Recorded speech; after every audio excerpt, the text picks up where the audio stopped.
Hello and good afternoon, ladies and gentlemen. Welcome to this week's new episode of the Xbox Lunch Break Special. I'm your host, Mr. BoomStick XL, and today, folks, I called an audible.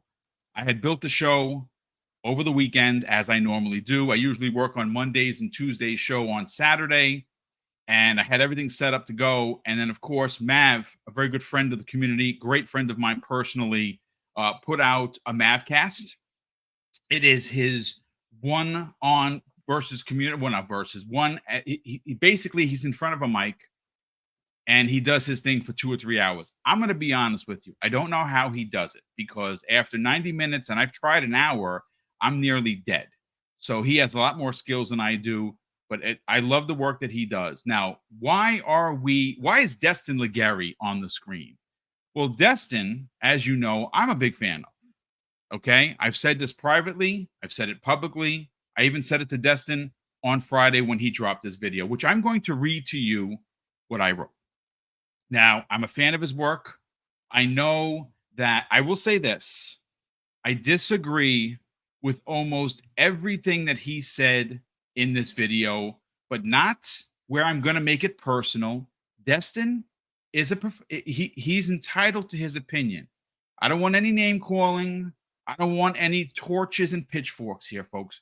What you expect out of Double Barrel Gaming is we're going to break this down with class and integrity, something that is missing from a lot of gaming journalism as we speak. Now, this is not a blanket statement that every journalist doesn't have integrity or every journalist is biased. That's not what we're saying. We're also saying that there is no cabal of gaming journalists that meet once a month in a secret lair with black hoods on, and their cred to get into the club is you would have to have shit on Xbox 25 plus times, and we need documented proof in order to get into this club. And when you're in, if you don't get the proper handshake to get into the club, we eject you out into the spikes. That is the most ridiculous suggestion I've ever effing heard in my entire life. And to suggest that anybody from the Xbox community has actually even referenced such a ridiculous thought is insulting. Just because we are not cool with the way Xbox is treated versus the way PlayStation is treated, that is okay. We can have open dialogue, we can have an open conversation, and we don't have to become Xbots or cultists or corporate slaves, as it's so easily termed. Okay, we are allowed to have opinions on how things are reviewed. And in this video, more times than not, Destin Legarie makes the point for us by saying, oh, yes, subject A and subject B and journalist C and website D said these, and I don't agree. That is the overall arching problem here. Everyone just says, well, he even says that what we're going to do, folks, this is going to be a very different kind of video or live stream that we're doing, because normally I like my stuff very structured. As you know, I hit topic A and I call on each individual panel member. We discuss it. Everyone gets their bars off. We go to topic 2, same thing. Topic 3, outros, we're out the door. That's not what we're doing today. We're actually going to kind of have a structure where we're going to watch the video. We're going to stop it. We're going to discuss it. We're going to continue to watch it until its entirety, and then we're going to be breaking it down on what he has said. This is not a witch hunt. Understand that, folks. I'm not out to get Destin Legarie or IGN. He's entitled to his opinion. He put this out there. He obviously then did a 3-hour stream right after that, asking people to produce evidence, which a lot of people did, a lot of stuff, sent a lot of things in there. And we're not talking about that because, well, this podcast is 90 minutes. And I got to respect everyone's time that's here, both listening and, of course, that is on the panel. So we're going to do quick intros. We're going to listen to some of Destin's video, and we're going to break it down systematically. And, of course, I want to stress this, folks. We are going to do this with class and integrity as it is expected out of Double Barrel Gaming. Let's welcome in Crispy Bomb. Crispy, how you doing, brother? How was your weekend? It was great, and I just want to say right off rip, whatever is said, I think all of us have. We like Destin. We don't think he's Yes. a bad person or anything Nope. like that. I think he has some decent points, and we're just going to get into it and let's go. Yeah, I appreciate that, and that's good. First of all, we got almost 300 people here. Please, by all means, feel free to hit that like button, and of course, if you're finding the channel for the first time, please consider subscribing, folks. We are officially 299 subscribers away from 14K. I'd love to hit that by the end of the year. Can we do it in the next month and a half? Well, that's the question. Web Dave, good afternoon now because we're past the 12 o'clock hour. How are you feeling, dude? That's good morning to me. I slept in. I was off today, so. Oh, good for you. Good So, for yeah. you, sir. Oh man, thank you for having me, man. I'm excited to jump in on this topic, and I'm sure we'll all have some nice things to say. So yeah. I mean, listen, again, no one's asking anyone to hold hands. Say what you want, but obviously, I would like to keep it respectful because, like I said, that's the kind of content we like to push here. We do get silly, we do get slanderous at times. We do give Xbox the business, as we all did last year. I called it a complete failure. A complete failure at leadership. Why? Because they had no games, dude. Like, honestly, they hardly released anything. And that's not acceptable. And we gave them the business. As Destin has said, he'll say he'll say it in the video. But Xbox fans, I think almost unanimously gave Xbox the business as it was deserved, because that was an abysmal year. Phil Spencer said it was an abysmal year. He says that in this video. Let me continue.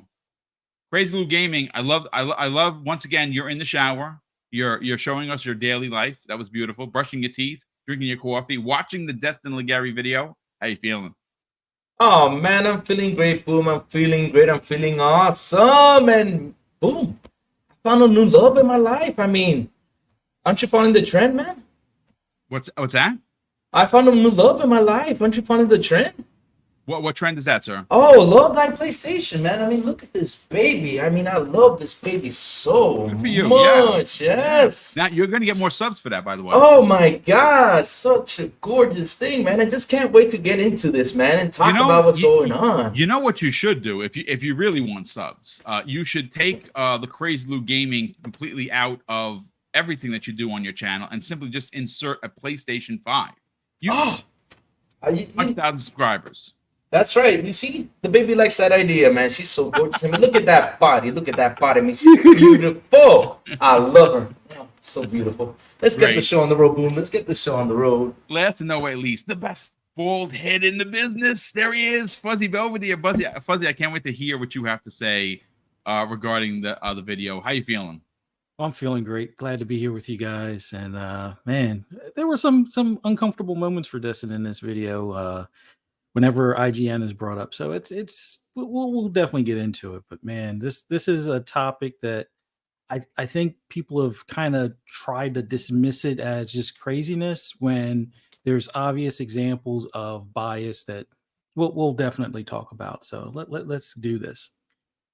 Yeah. So look, without further ado, folks, I'm just gonna play the video. And we're gonna pause it and we're gonna continue. I have to talk to you guys about this Xbox tax trend that I keep seeing people talk about online, because I think it's absolute nonsense.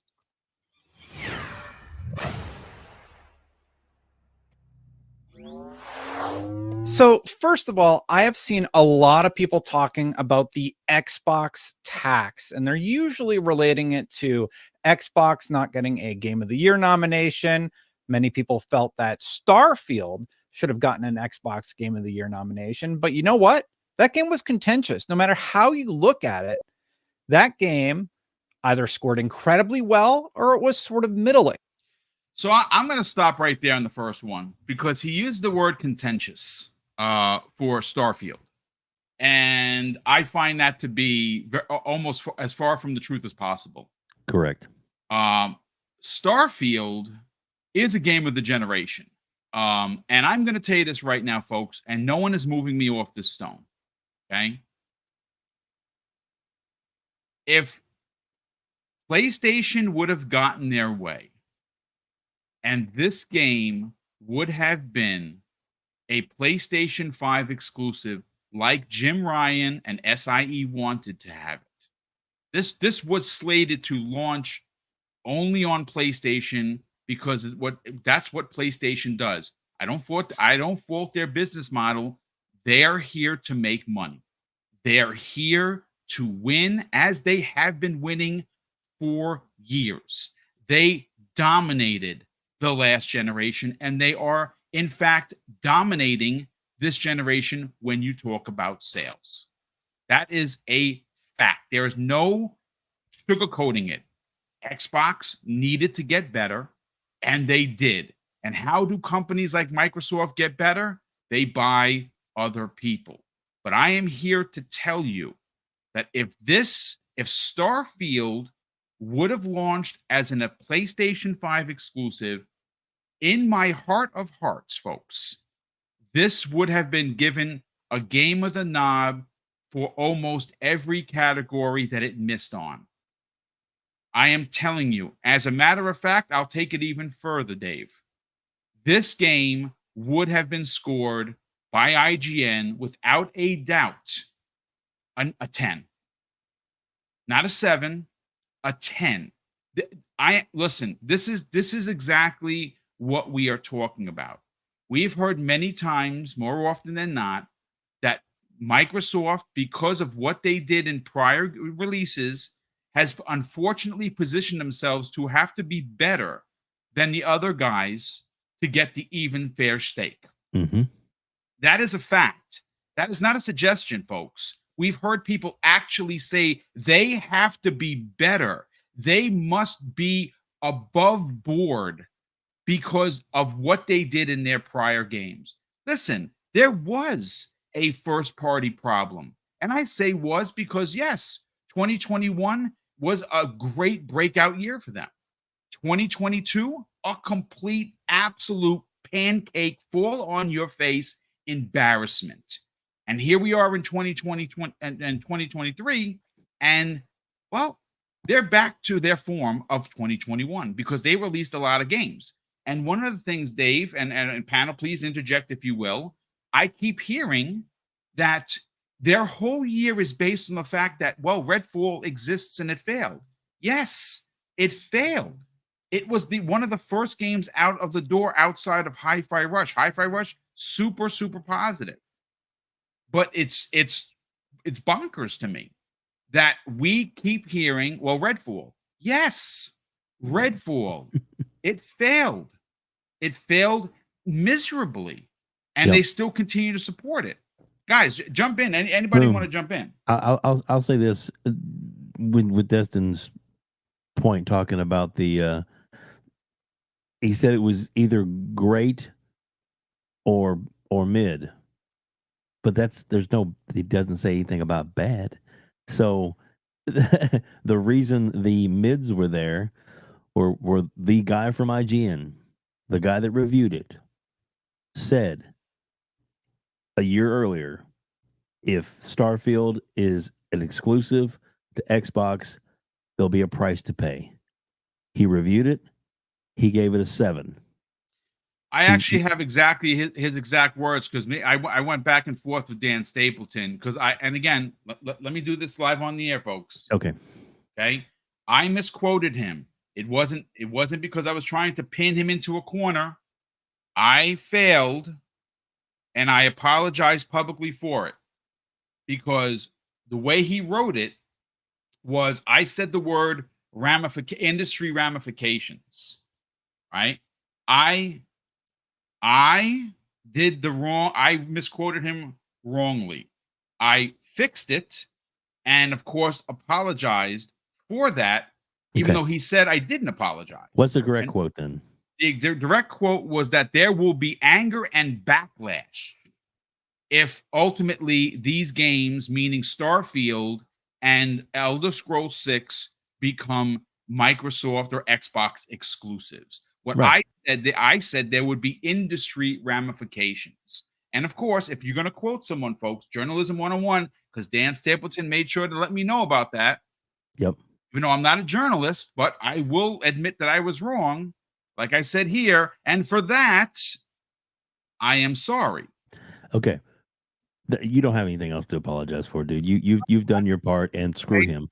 I got it wrong. I got no problem. But you fixed it. You've already My fixed word. it. We all know it's fixed. And for him to keep going at you, just he's being a dick. Period. And that's my words. You can use those. Dan, you can quote me on that. Dan. That's fine. Being a dick.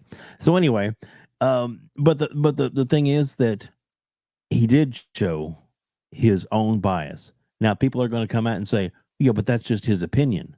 Yeah, but his opinion is weighed with his previous comment, and you cannot detach one from the other. You just can't. And if you try and do so, then you're an idiot. And I love Destin to death, but he is, for some reason, playing cover up a lot. And I think that he's gotten some pressure from his own team since he works for IGN, that he needs to, get this down the line, or let's quash this thing. And the only thing his video did is absolutely enrage people and bring it to the forefront again and made it worse. He's making this matter worse by keep bringing it up, because no matter what he says, he cannot defend all the biases and all the things that we see that are, the word Xbox tax is probably not a good thing to say. It's you should just throw that word out, Xbox tax, the whole little slogan thing, because they've it's made inherent it like bias. Exactly. Thank you for saying that, Dave, because I wanted to be clear. It is inherent bias. Mm-hmm.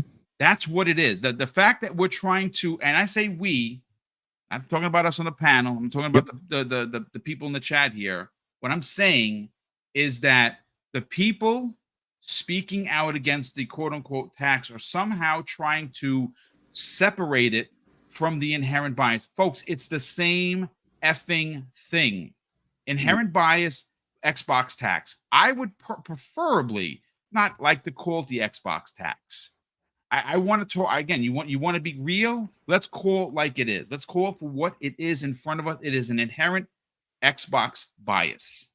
Time and time again, we continue to be told that games that Microsoft makes aren't good, and the product they put out are bad.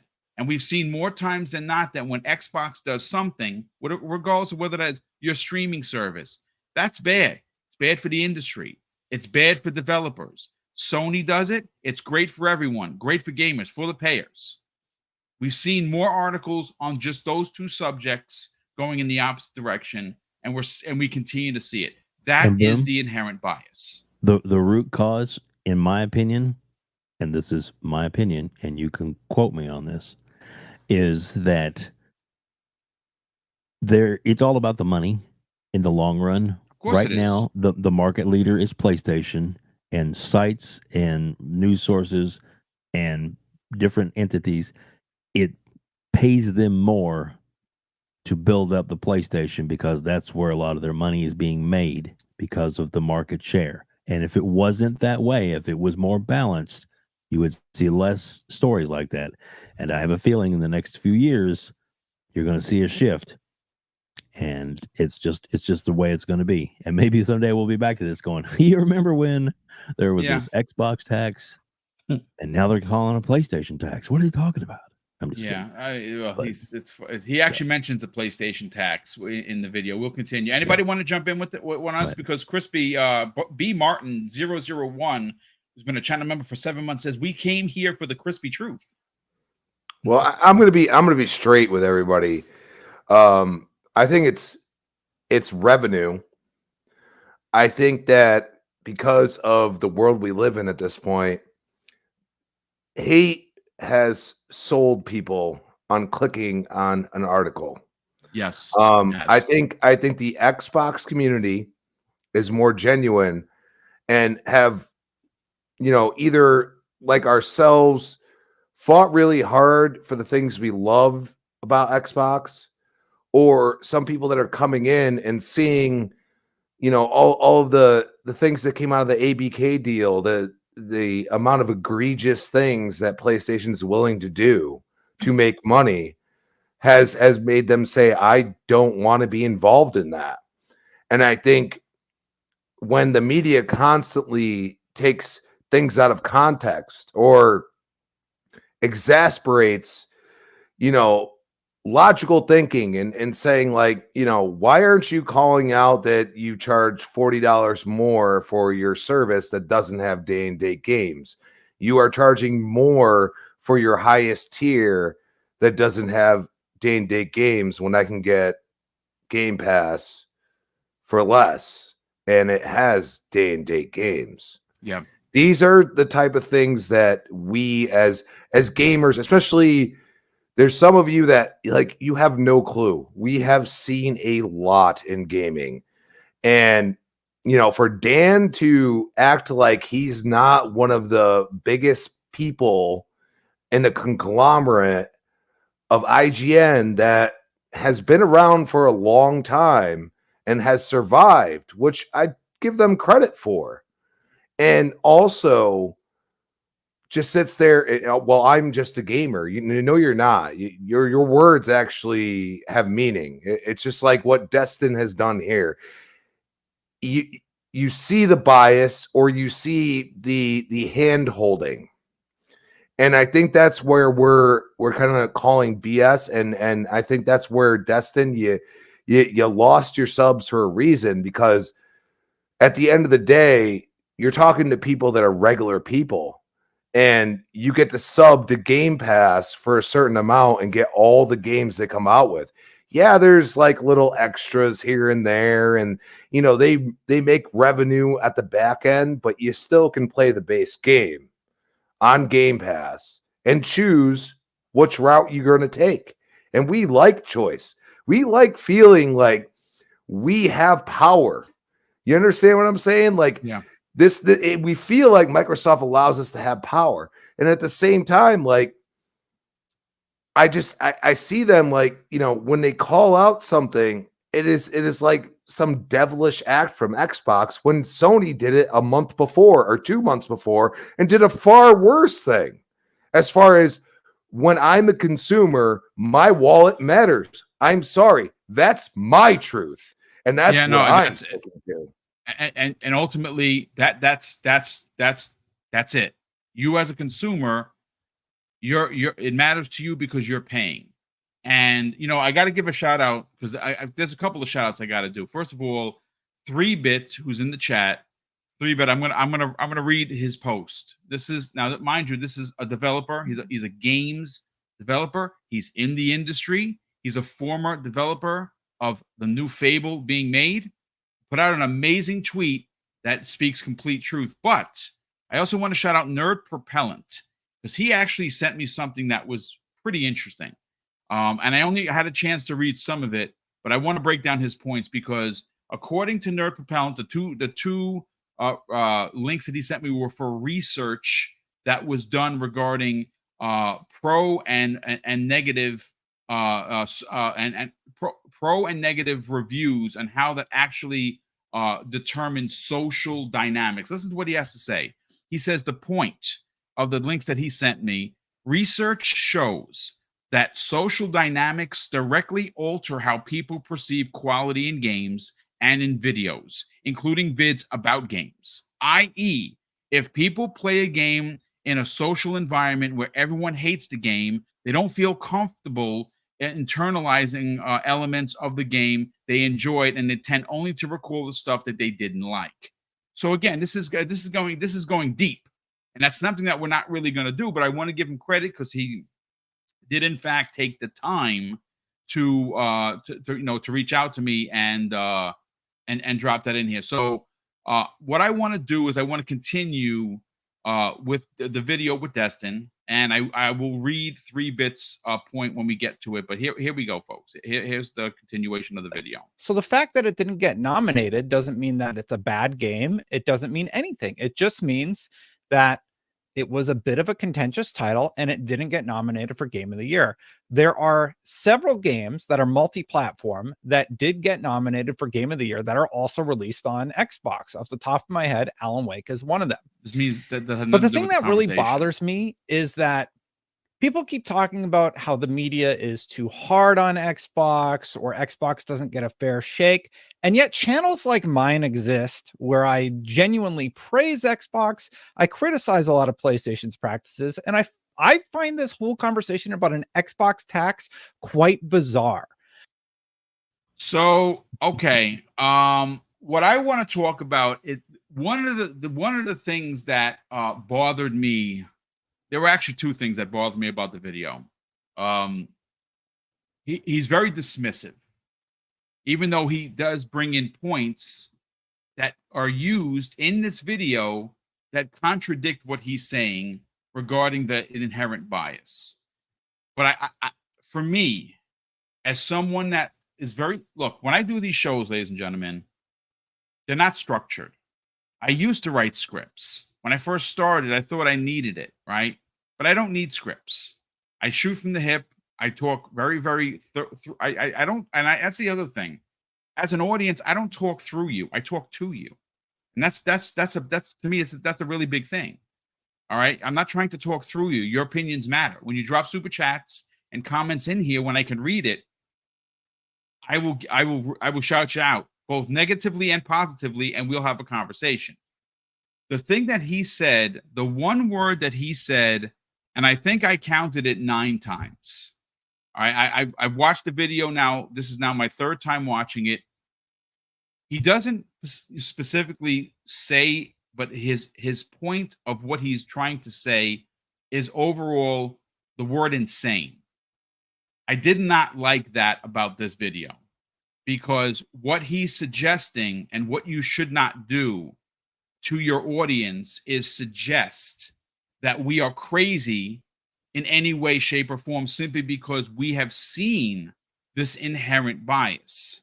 And it, like I said, he uses, you'll hear him, well, if there's a specific author that you don't like, just don't pay attention. Well, like Mav said in his video, their opinions do matter, because Jimquisition, who I used to be a fan of his stuff until he became very toxic. I don't like toxic stuff. I just don't. I don't like that in my life. I don't like that in my podcasting, which is why you guys and gals get what you get. It's just not my bag. Some people really, really dig that. He literally, and I can't, again, I'm going based on what Mav said, because I trust Mav, so I'm going to say what he said. That Jimquisition literally said that he doesn't like Xbox. Now, whether that's the reason why he gave a Starfield a 4 out of 10, or was it something more of a political reason, I honestly don't know. I haven't watched his stuff in years, because, like I said, he became very toxic. I don't like that. Can we just call out a 4 is a broken game? I'm sorry. It is. 4 is a broken game. Like Mav said on his video, which I'm going to link here. I really want you guys to go and watch it. I've watched it. Well, actually, I literally just got in. I just finished working out, so I didn't even take a shower yet. I was like, oh shit, I'm behind. So I'm gonna run and take a shower right after this. I jumped into the show because I listened to Mav as I was doing my Monday workout. And one of the things that he said in his video was like, and again, just for context, folks, Gollum got a 4 from IGN, rightly deserved. The game is terrible. The game is just freaking awful. They also gave Call of Duty a 4, because of the campaign. Now, I'm gonna be honest with you. I'm not saying that it's a 10. For me, it's like an 8. I put 26 hours into it. Like I told you folks, I got the 90-point achievement. I found every weapon on every board. I really wanted to get that 90-point achievement. It took me 3 days, 3 freaking days to get that achievement, and I got it. And I played through those boards 3, 4, 5 times each to try and find every weapon. I had a blast. It's an 8 out of 10. Not a 10 out of 10, not a 4 out of 10, 8 out of 10. Fine, great. Not the greatest Call of Duty I've ever played, but it was fun enough for me to spend 26 hours playing to hunt this achievement, right? So think about that for a second. Now, before it gets out of control and we continue with the video, I got to catch up on the super chat. It's been quite a few of them. Raiden Blade drops not 1 but 2 super chats. The first one of £5. He says, media protects media. And that's very true. But e.g., Pepsi in glass bottle is better than Coca-Cola. What happened to cola? If the media keeps speaking negatively about of cola, it is done. Destin, and he says in a follow-up super chat of $2 or £2, he says Destin should have never done this lesson. I guess he meant lesson learned because he got a lot of backlash. And again, folks, that's not what he's going to get here. I like Destin. I still like Destin. I'm still subscribed to Destin. I'm not ashamed to say that. I'm not capping for the dude. I don't know him. I don't think he knows me, to be quite honest with you. And that is okay. That is okay. But I'm still going to watch his stuff. And I hope, like I said, I want to watch the 3-hour video. I want to see what he had to say on that.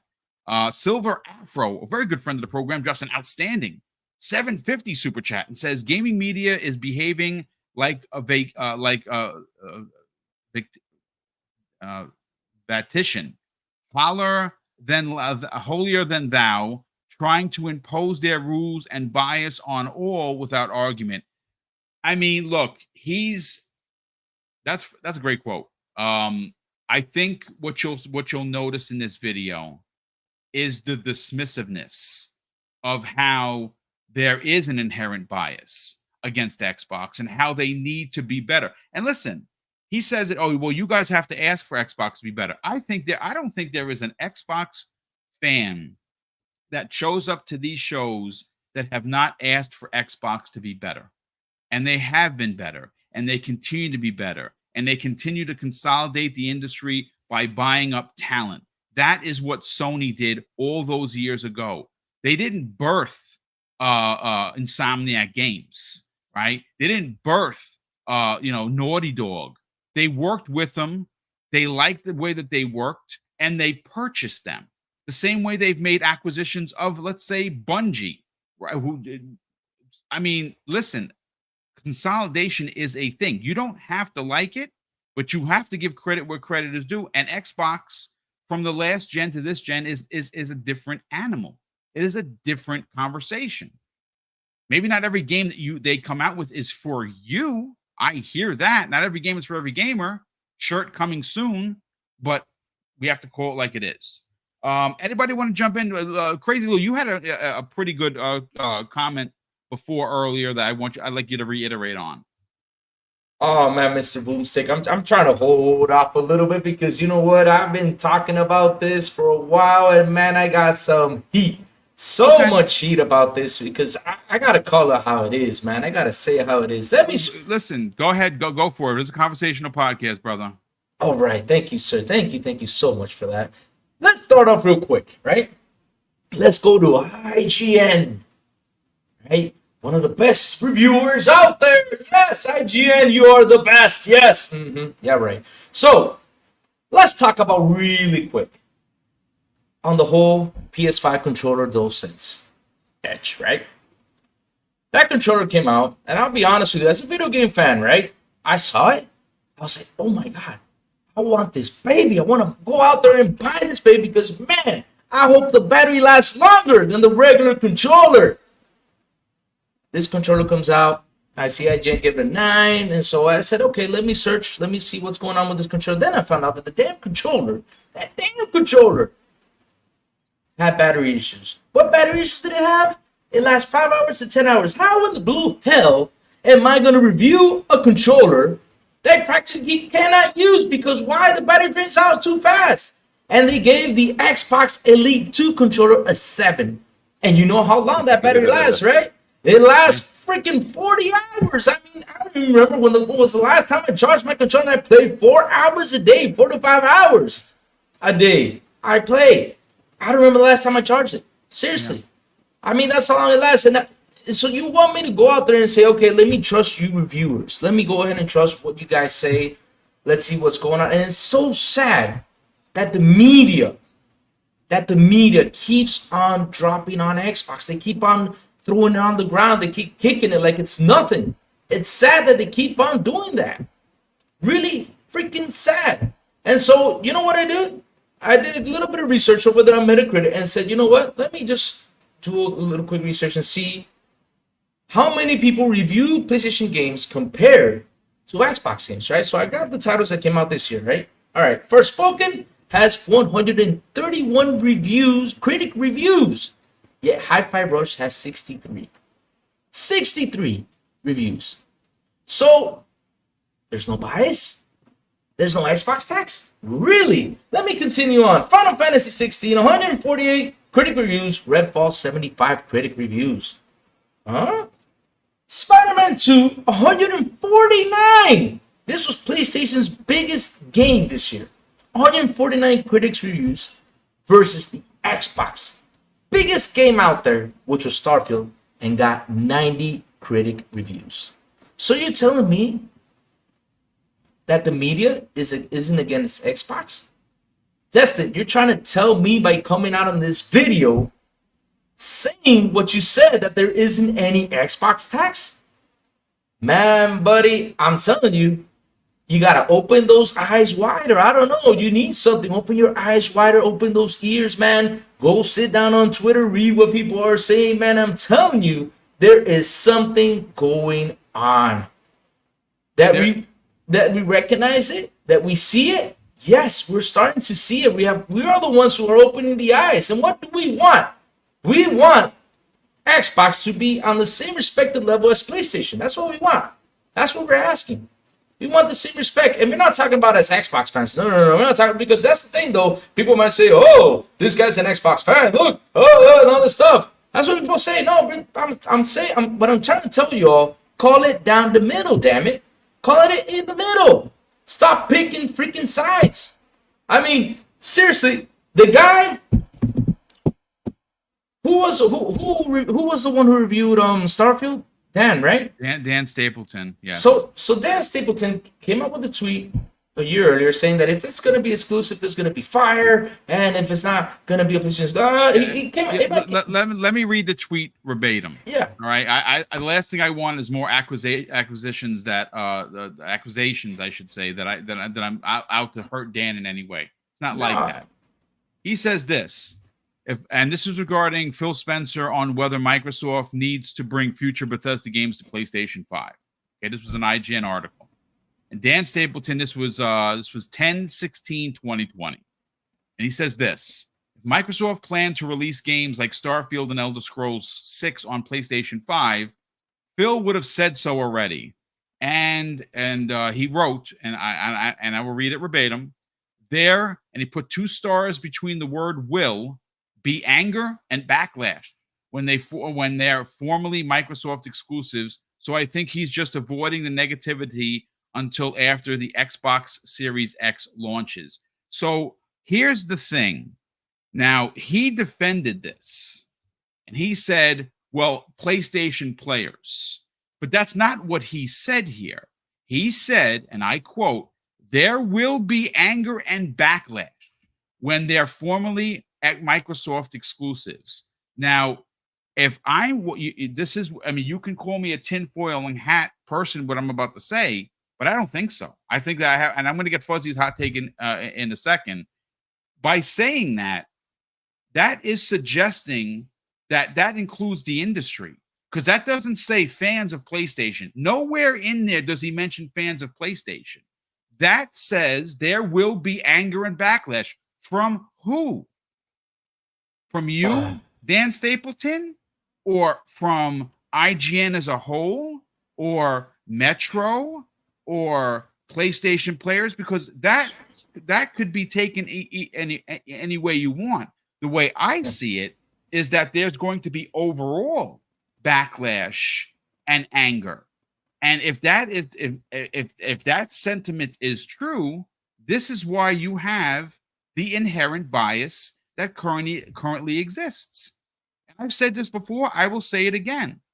Elder Scrolls 6, when it releases in 25, 26, whatever, IGN, and if they give it a different, I will say it publicly, I think they've already reviewed it as 7. They don't even know what the game looks like.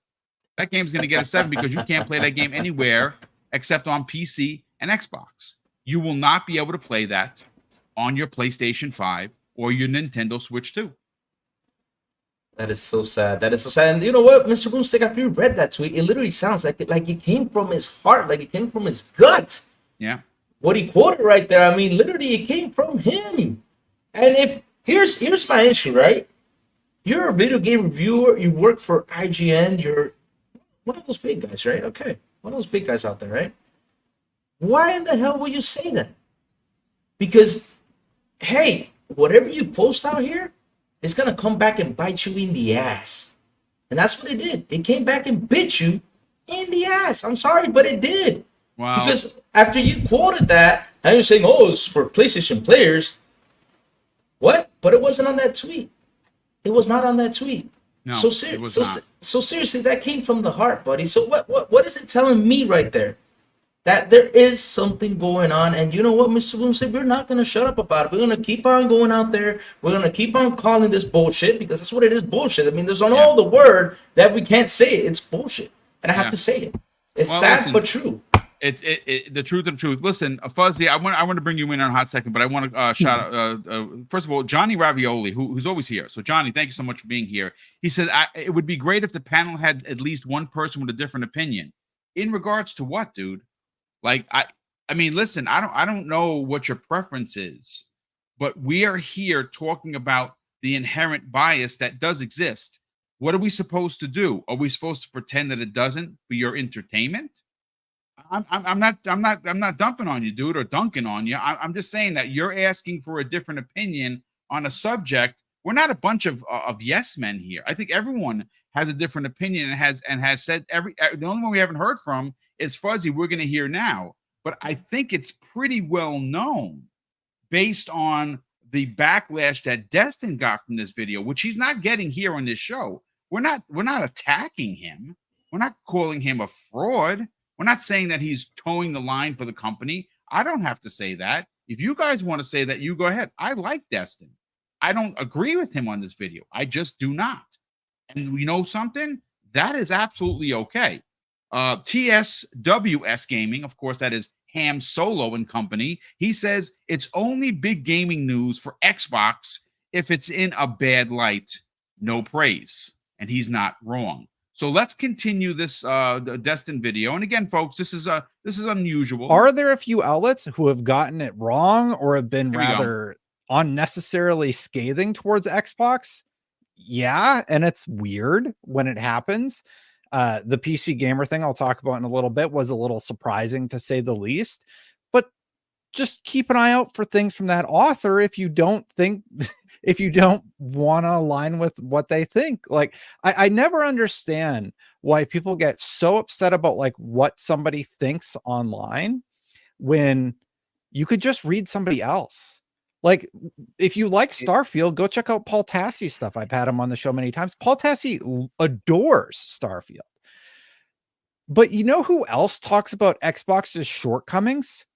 Phil Spencer. Phil Spencer in 2022 called Xbox's release schedule a disaster. You have to take an honest look at what happened. So I'm going to stop there because this is one of those points of contention in this video that makes no sense. There isn't again, I want to stress this, folks. We all gave Microsoft the shit that they deserved last year for putting out one of the worst years. Folks, 2022 was one of the worst years in Xbox's history. Of course, the head of the whole gaming network is going to tell you that, because Phil Spencer doesn't duck away from the from hearing it from the fans. He knows it, and he had to say it. And guess what? He went out there just like he did on Kinda Funny with Paris and the gang, and took all the arrows for Redfall because Redfall was a failure. No one is suggesting otherwise. And 2022 was a disaster of a year. He doesn't have to tell us that. We all know that. You know something? You know how we're real fans? We told Xbox all last year. This is you heard me right on this channel say this is ridiculous. This is unacceptable. Fuzzy, let's bring you in and let's get your take on what we've discussed so far.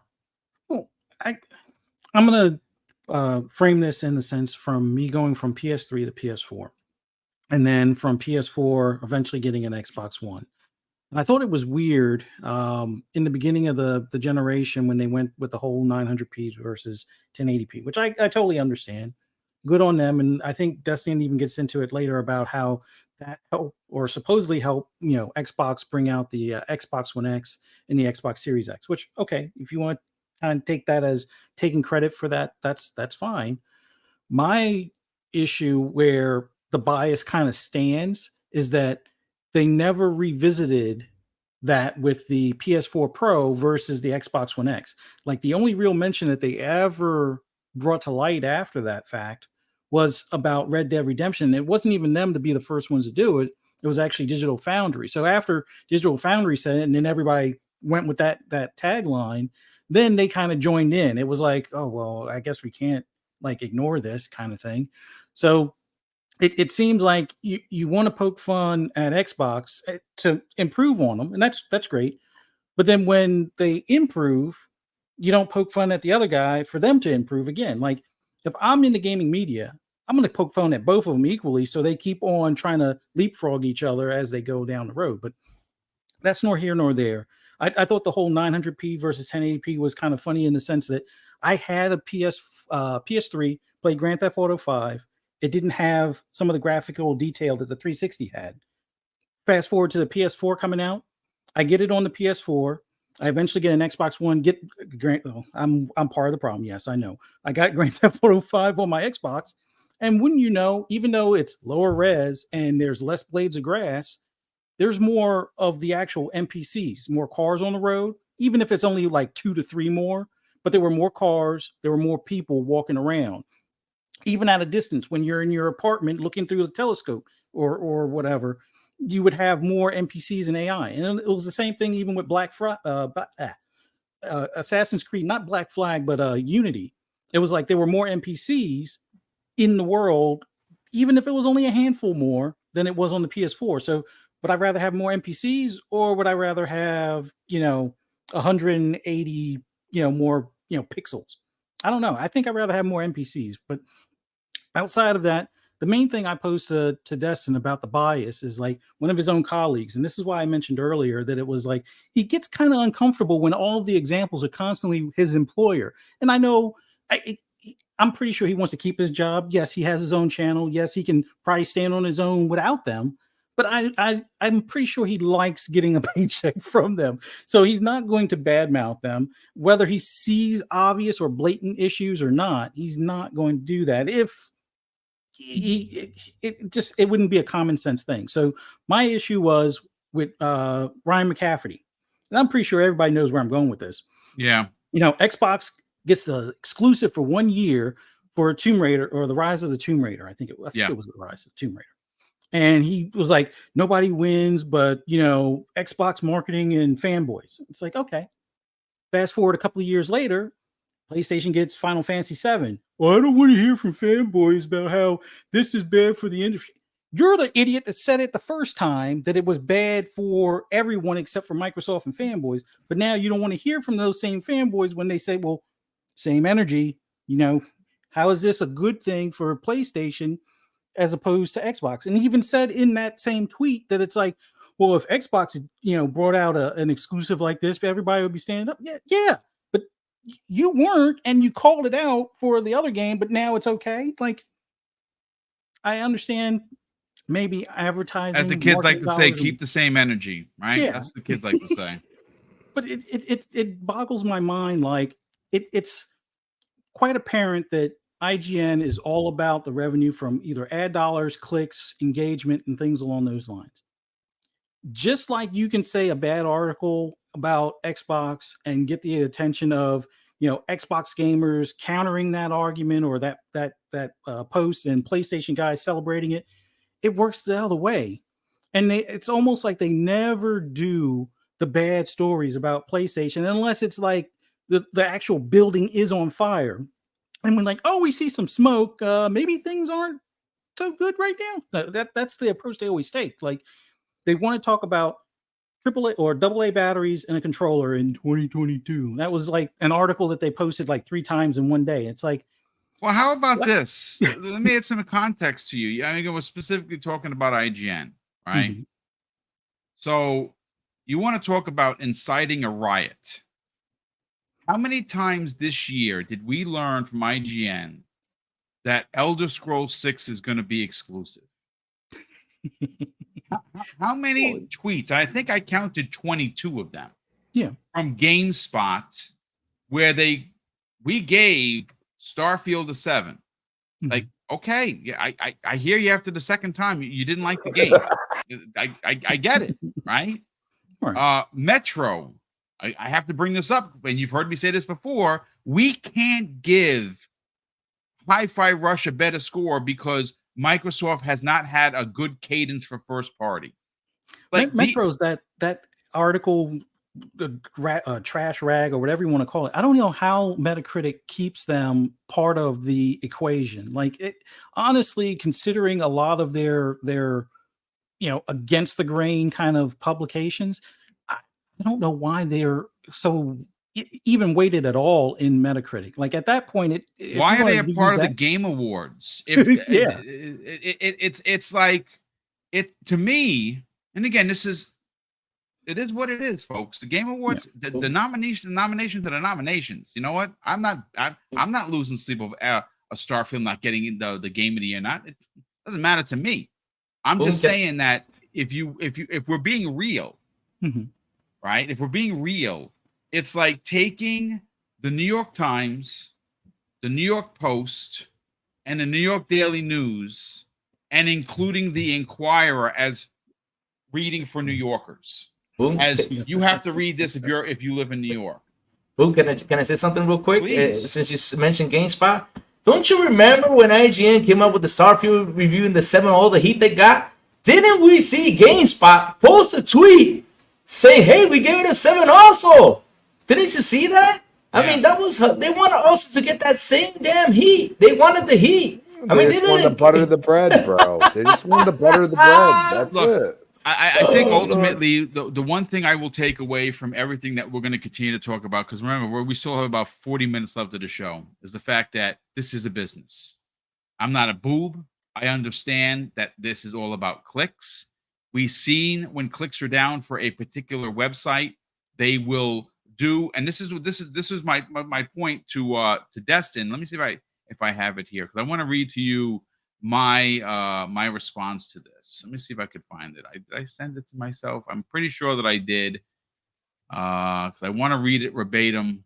Exactly. Do you mind if I just, while you look for that? Please go ahead.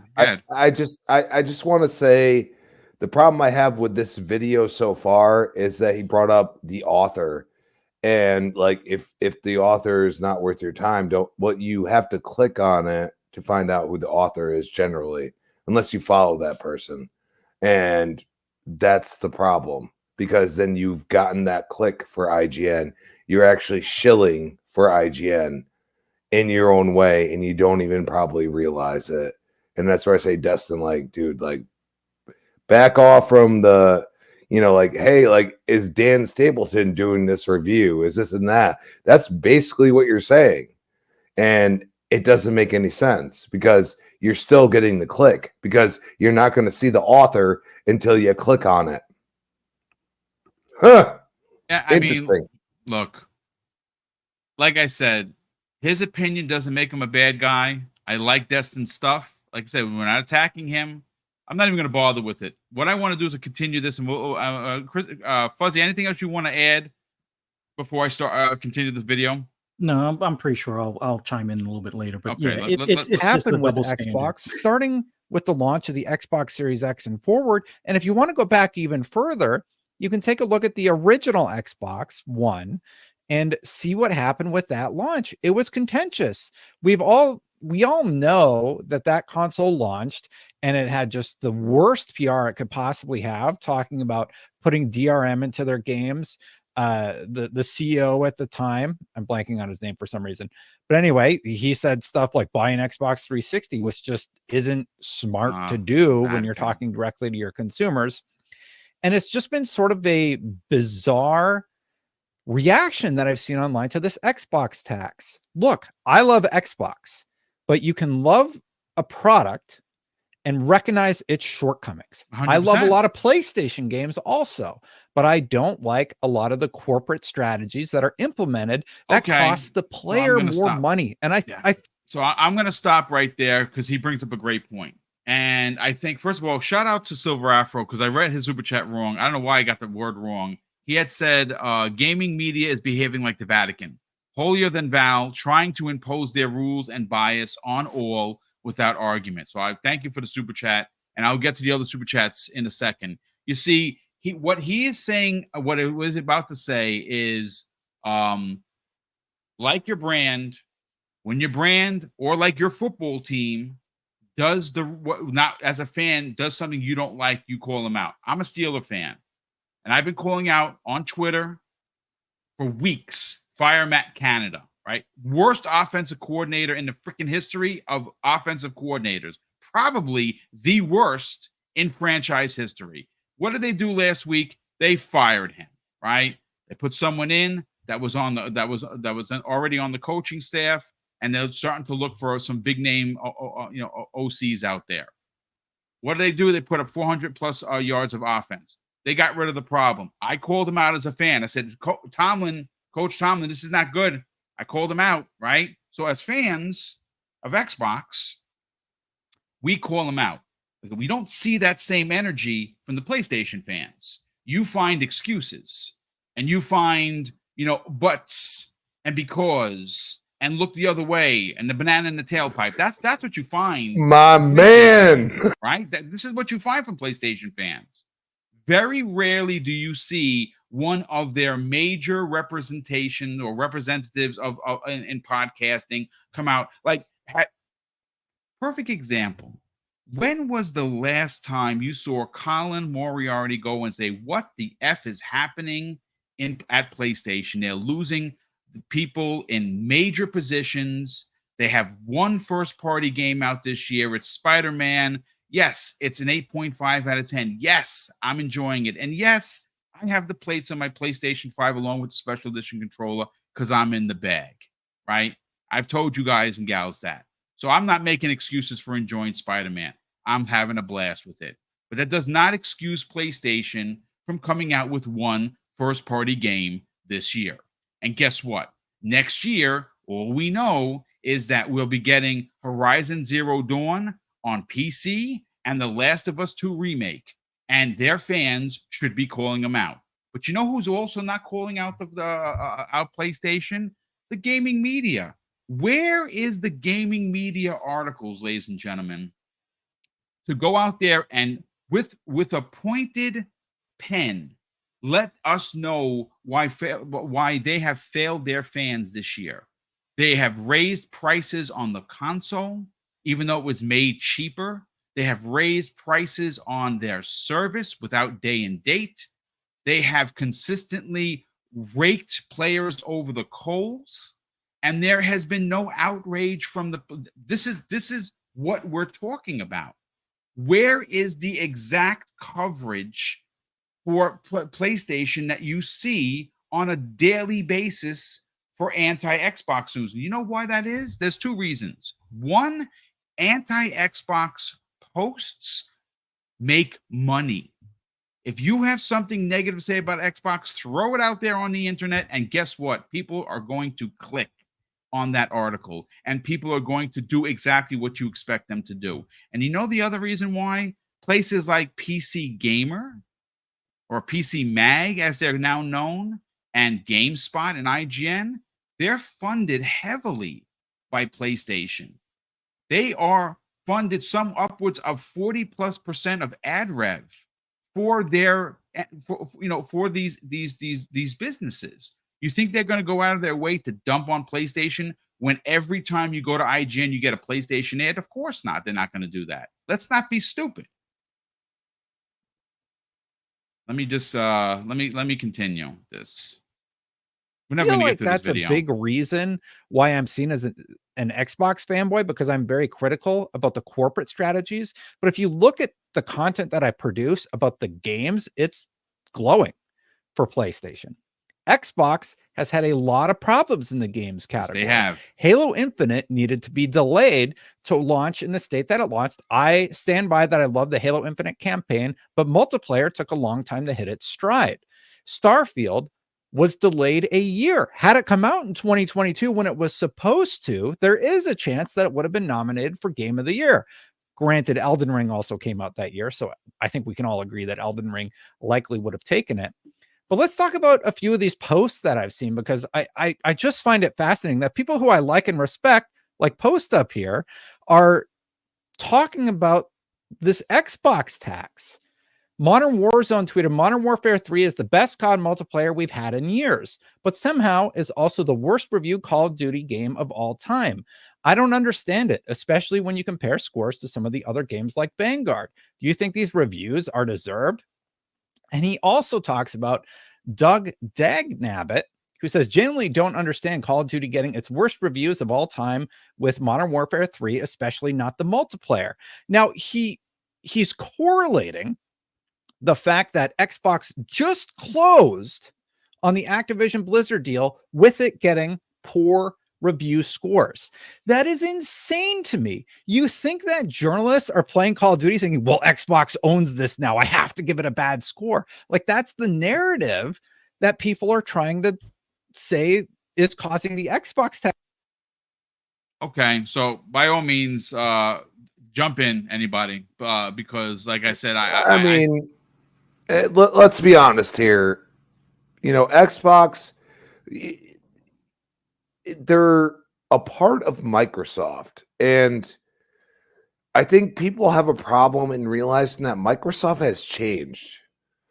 You know what I mean? And I almost feel like there's people out there that are like, Microsoft bad, because they grew up in our time, and I've watched them change. He meant to say Don Matrick. That's what he meant to say. yeah. Before, like, for him to say that was ridiculous. Okay, it was absolutely ridiculous. Two different Xboxes. We have platforms. We have a new leader. You know what I mean? Like, it's one of those things. Like, we look at this and we say, okay, like, can you learn? Don got fired. Yep. Okay, like, he got fired, just like Jimmy Boy got fired. You know what I mean? Like, you're done. Okay, we're done with your thought process. You're not going to lead this team anymore.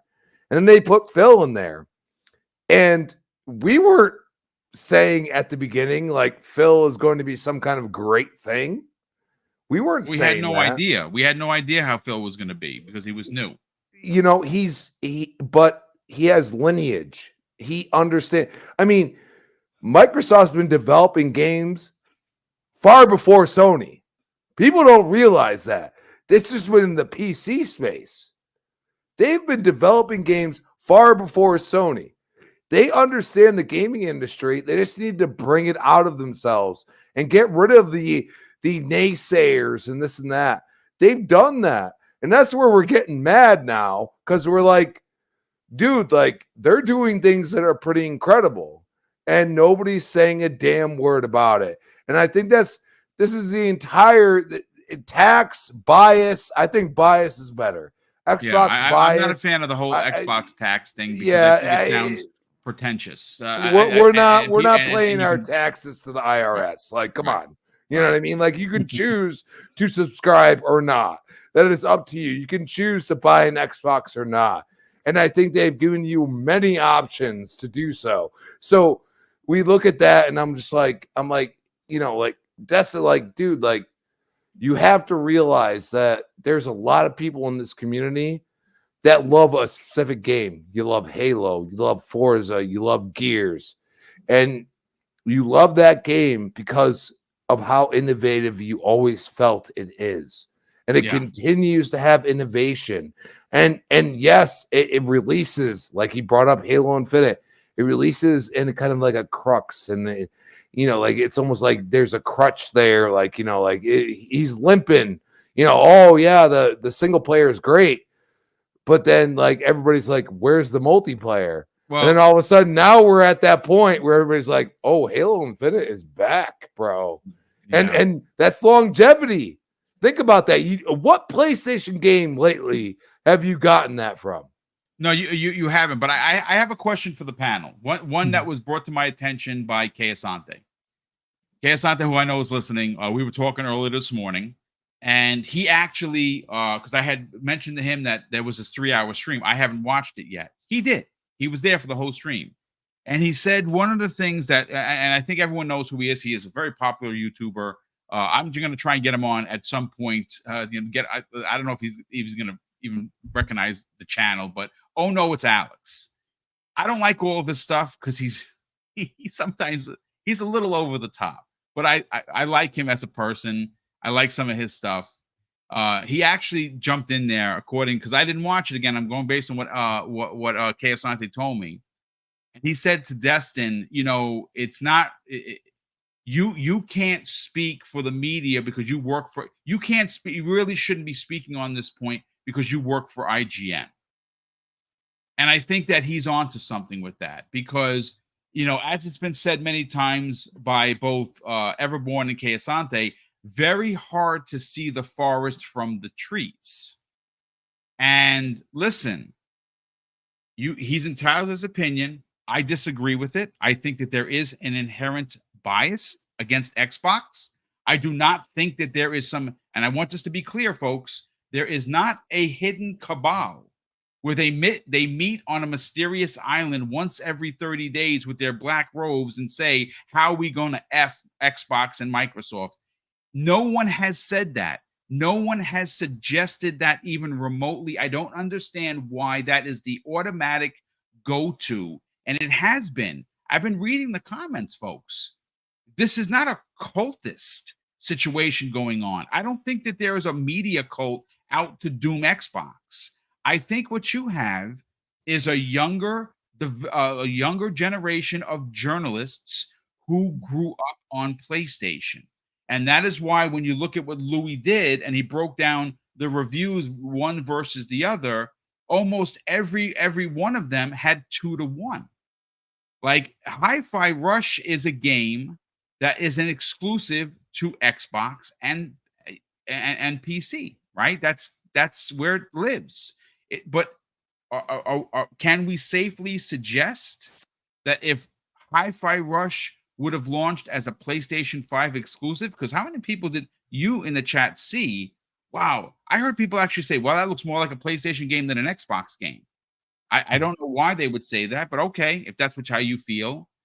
Again, like I said about Starfield, if we are turning the tables here, if Hi-Fi Rush is in fact a PlayStation 5 exclusive from Tango Gameworks, and it's exclusive to that platform, it is a 10 out of 10 in the Game of the Year category. That is an absolute fact.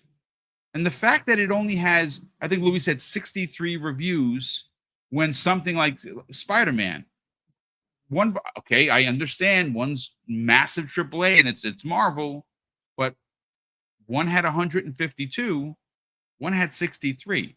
That's almost 3-1. They're both console exclusives. One's only on PlayStation 5, one's only on PC and Xbox. I'm just saying that if you really want to just dig, you don't have to dig too far to see it. And again, not every journalist is in cahoots against Xbox. There are a select few that have made their bias apparent. And that is what we're here to talk about. So my question, which I completely lost my chain of thought because I went on a tangent, apologies, is okay, and I got it. I'll start with you first, Fuzzy. Can we take Destin at his word when he is actually right now he's on his own channel, he's doing his own thing, 100,000 subscribers strong, still subscribed. I love you, Destin. That's not going to change. I disagree with him. That is not going to change either.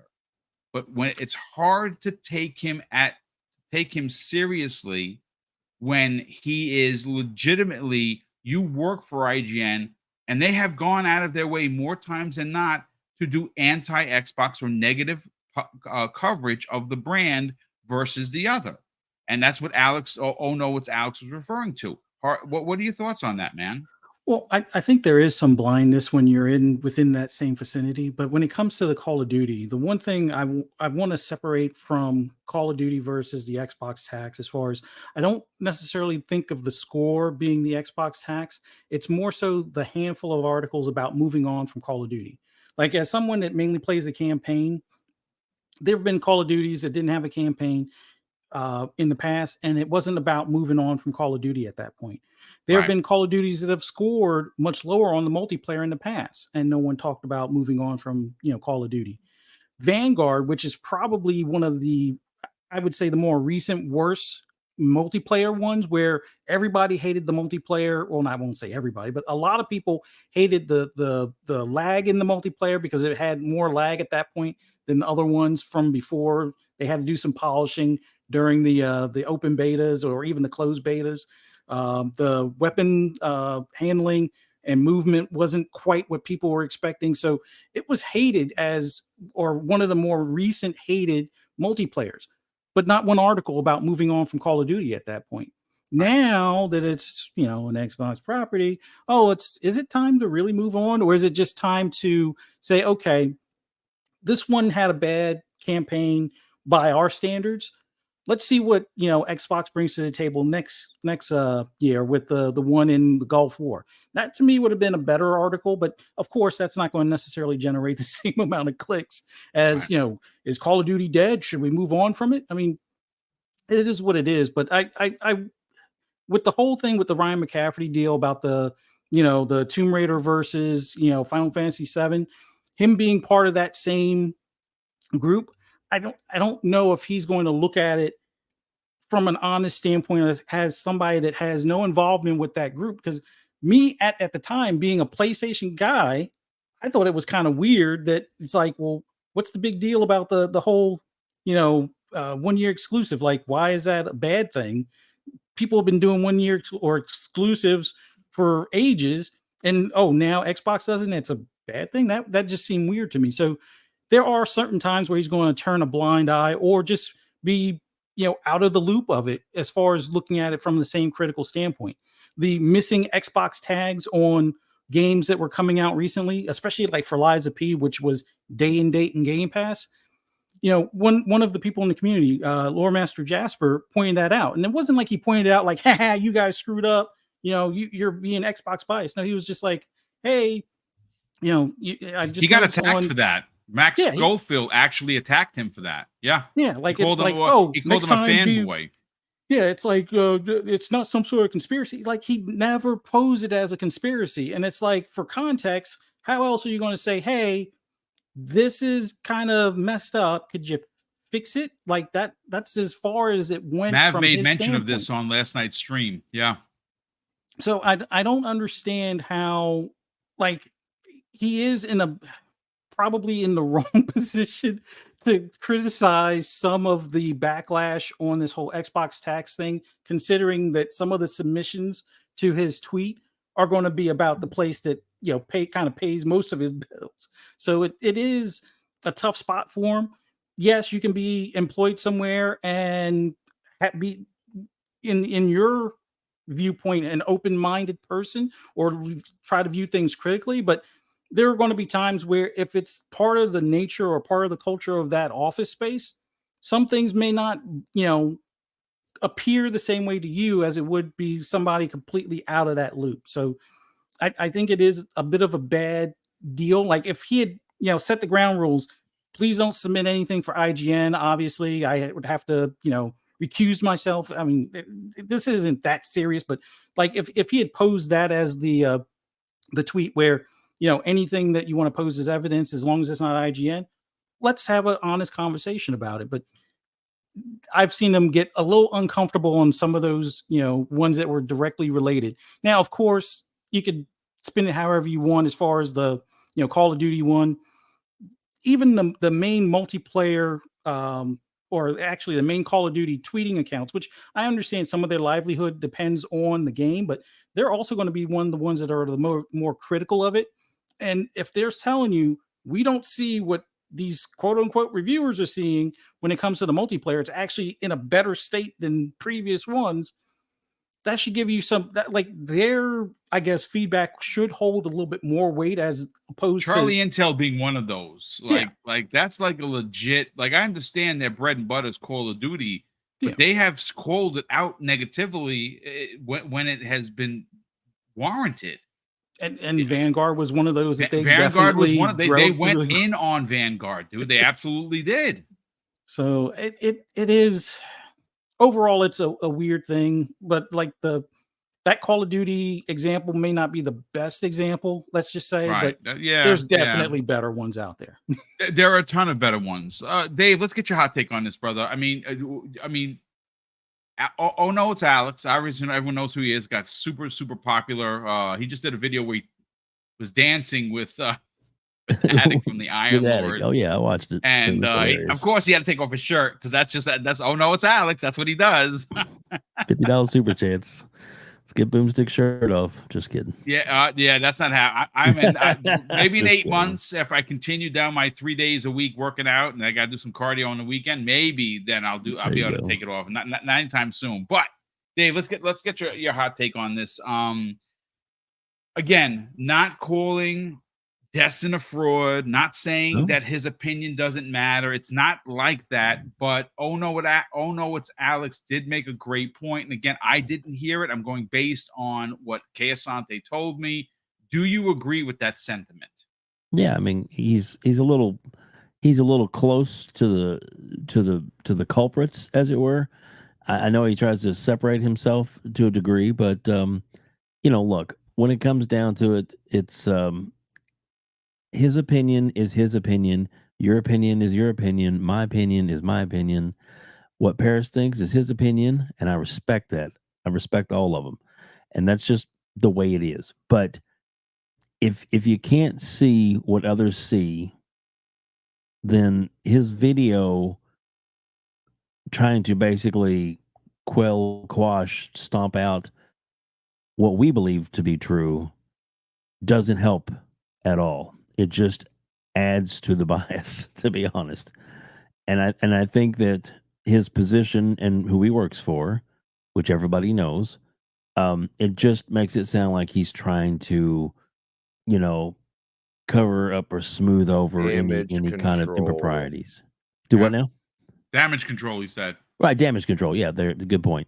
But like I said, I do enjoy his content. I think he's got some really good things. The ABK trial coverage he did was really good. And when it comes down to it, one of the reasons we're talking about this again today, and it's a good thing to talk about it, is that he brought it up. he's adding fuel to the fire when he seemed like his whole intention was to try and put the fire out. But the way he's gone about it, I just don't think worked. And I don't think, you're not going to change my opinion. You're not going to change C Money's opinion or Fun Speculation Mav's opinion. They're in chat, by the way, along with Paris, which we're so grateful that they're all here. But it's just a matter of calling it out. Is just keeps dredging it up. And no matter what, it's there is some things that seem to tie together. Now, if you don't believe that or you don't think that way, that's good. That's your opinion. And if you don't like Boom's stance or Fuzzy's, Crispies, Crazies, and Crazy's videos are crazy. They are crazy. No doubt about it. The Terminator. I mean, anyway, that it absolutely is, your opinion to like or dislike those. And if you don't like it here, someone even said, you guys are nothing but, talking about the praising the Xbox. Well, the name of this particular show is the Xbox Lunch Break Special. So if you didn't figure that out by clicking on here, then I don't know what to tell you, because that's yeah, kind of Well, I obvious. mean, I mean, we're not podcasting in a vacuum, folks. Right. Like I said, I think it's fair to say that maybe you don't agree with our opinions.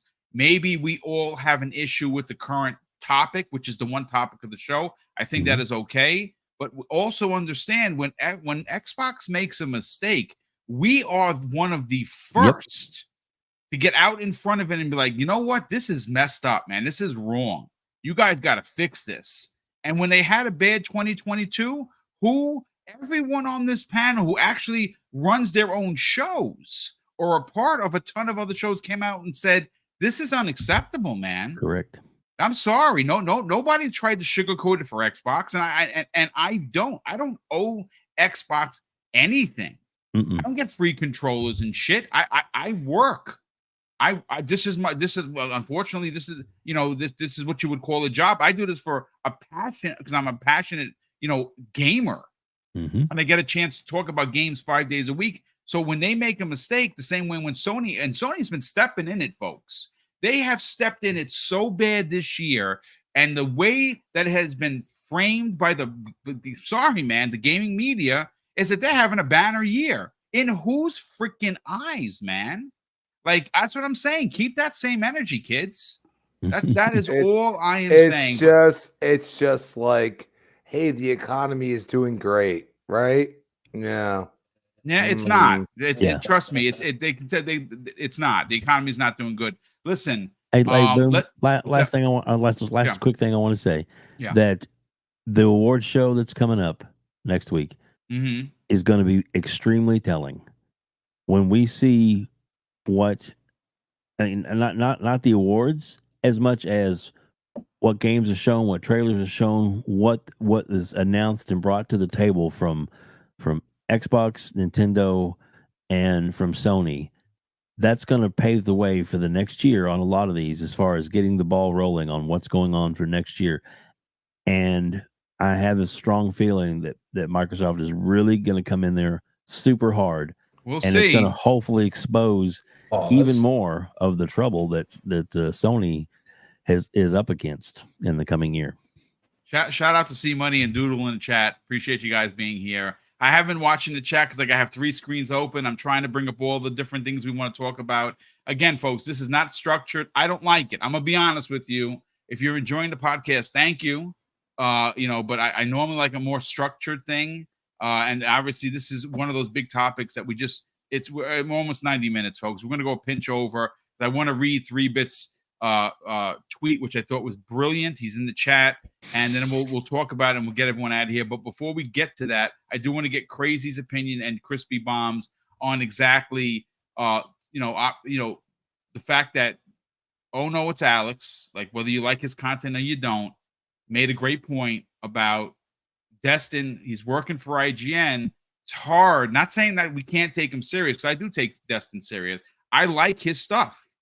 But coming from a person that is in the gaming media and one of the egregious offenders in using anti-Xbox rhetoric for their clickbait is IGN. That is a fact, folks. What are your thoughts on him defending or him trying to quell whether or not there's I hate using that word Xbox tax, but the Xbox inherent bias? Crazy. Sorry, I was muted. Sorry about that. What was the question again? Sorry about that. Oh no, it's Alex said that it's hard to take Destin. And again, I'm paraphrasing because I'm only going based on what was said to me in the conversation with Kay Asante. He watched a 3-hour video. I did not. But I thought it was pretty important for context that he works for IGN. Of course, he's going to say that there's no bias at the company. What are your thoughts on that? There's no bias in the company. Oh man, he even wrote. He talked in this video, right? The video just showing. He even talked about like that we should be more critical to Xbox. When I heard that, I was laughing so hard. Critical. Yeah.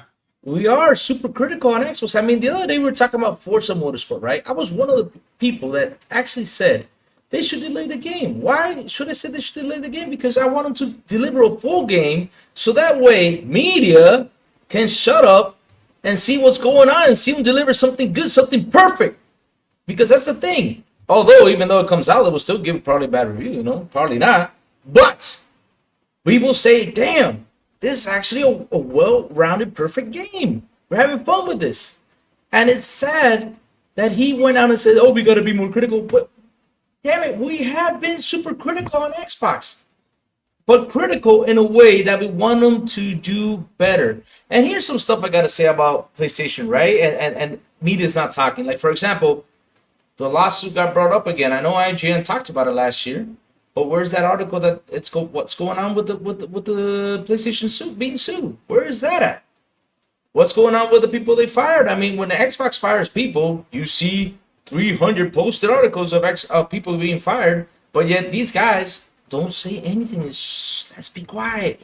Maybe we'll just slide away. Nobody, probably take notice of this. While all of us on Twitter were talking about it, or mentioning it, we're like, what the heck is going on? I mean, look what happened with Connie. Where's Connie? Where is the media on the whole Connie thing? Nobody talks about that either. Nobody does. Now, if a big head guy on Xbox, probably leaves, oh no, Xbox is in shambles. Oh no, something bad is going on. Oh no. Every time there's something bad about Xbox, it's posted. And another thing I want to talk about, where is PlayStation's content? Where is their exclusives? Something I've been asking about for like the past, I don't know how many months I've been talking about it. What is their trajectory? What is going on with you guys over there? Nobody talks about that.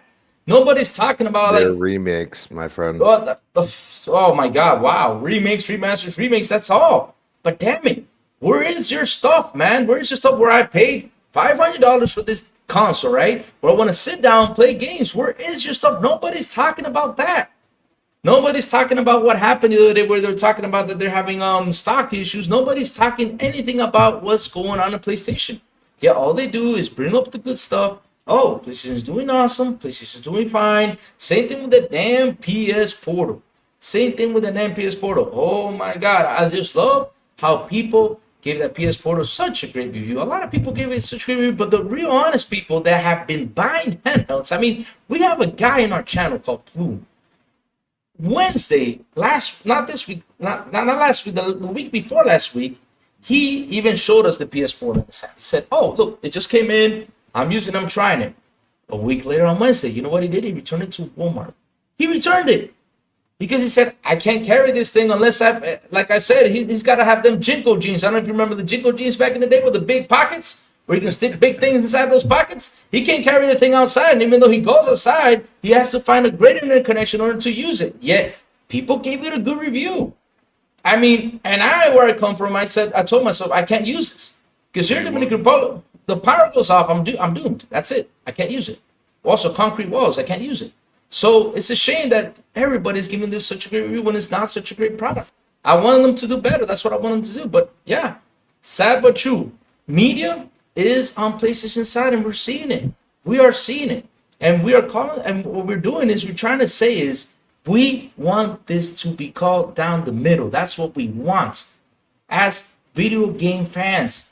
That's what we want. And Xbox, every time they do something wrong, they get jumped for it. It's my God. When Redfall came out, I mean, a lot of us said they should release the game in October. Give them a couple months of delay. That game needed more than a couple of months. Listen, Yeah. look, I can say to you folks, I put 80 hours. Go to my gamer tag. You can see it. I put 80 hours into that game, and I'm not ashamed to say it. I played it, beat it before the update, played it, started another character on the second update, still playing it now. How's the update, Boom? I mean, how is the update? Tell me, compared to the beginning, I want you to tell me how is the update.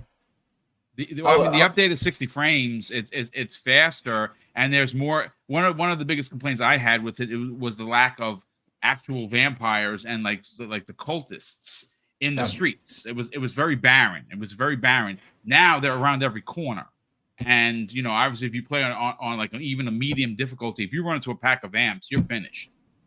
Even if you're high powered, you're gonna get wrecked.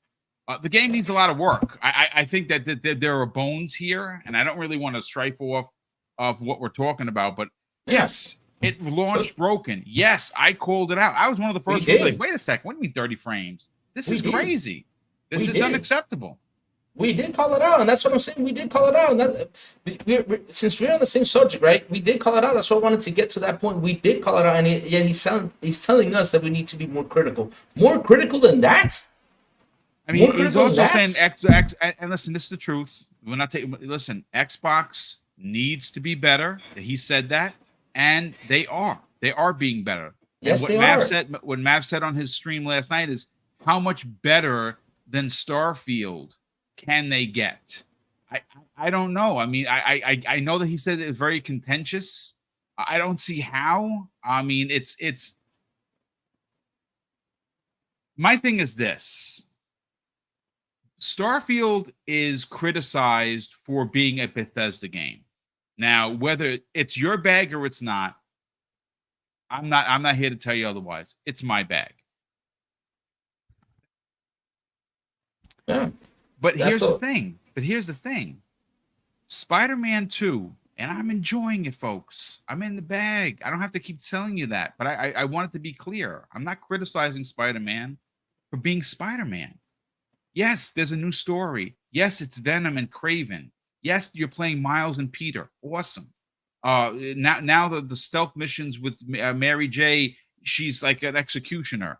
Awesome, right? But it's still a Spider-Man game that we played in 2018. That doesn't make it a bad game.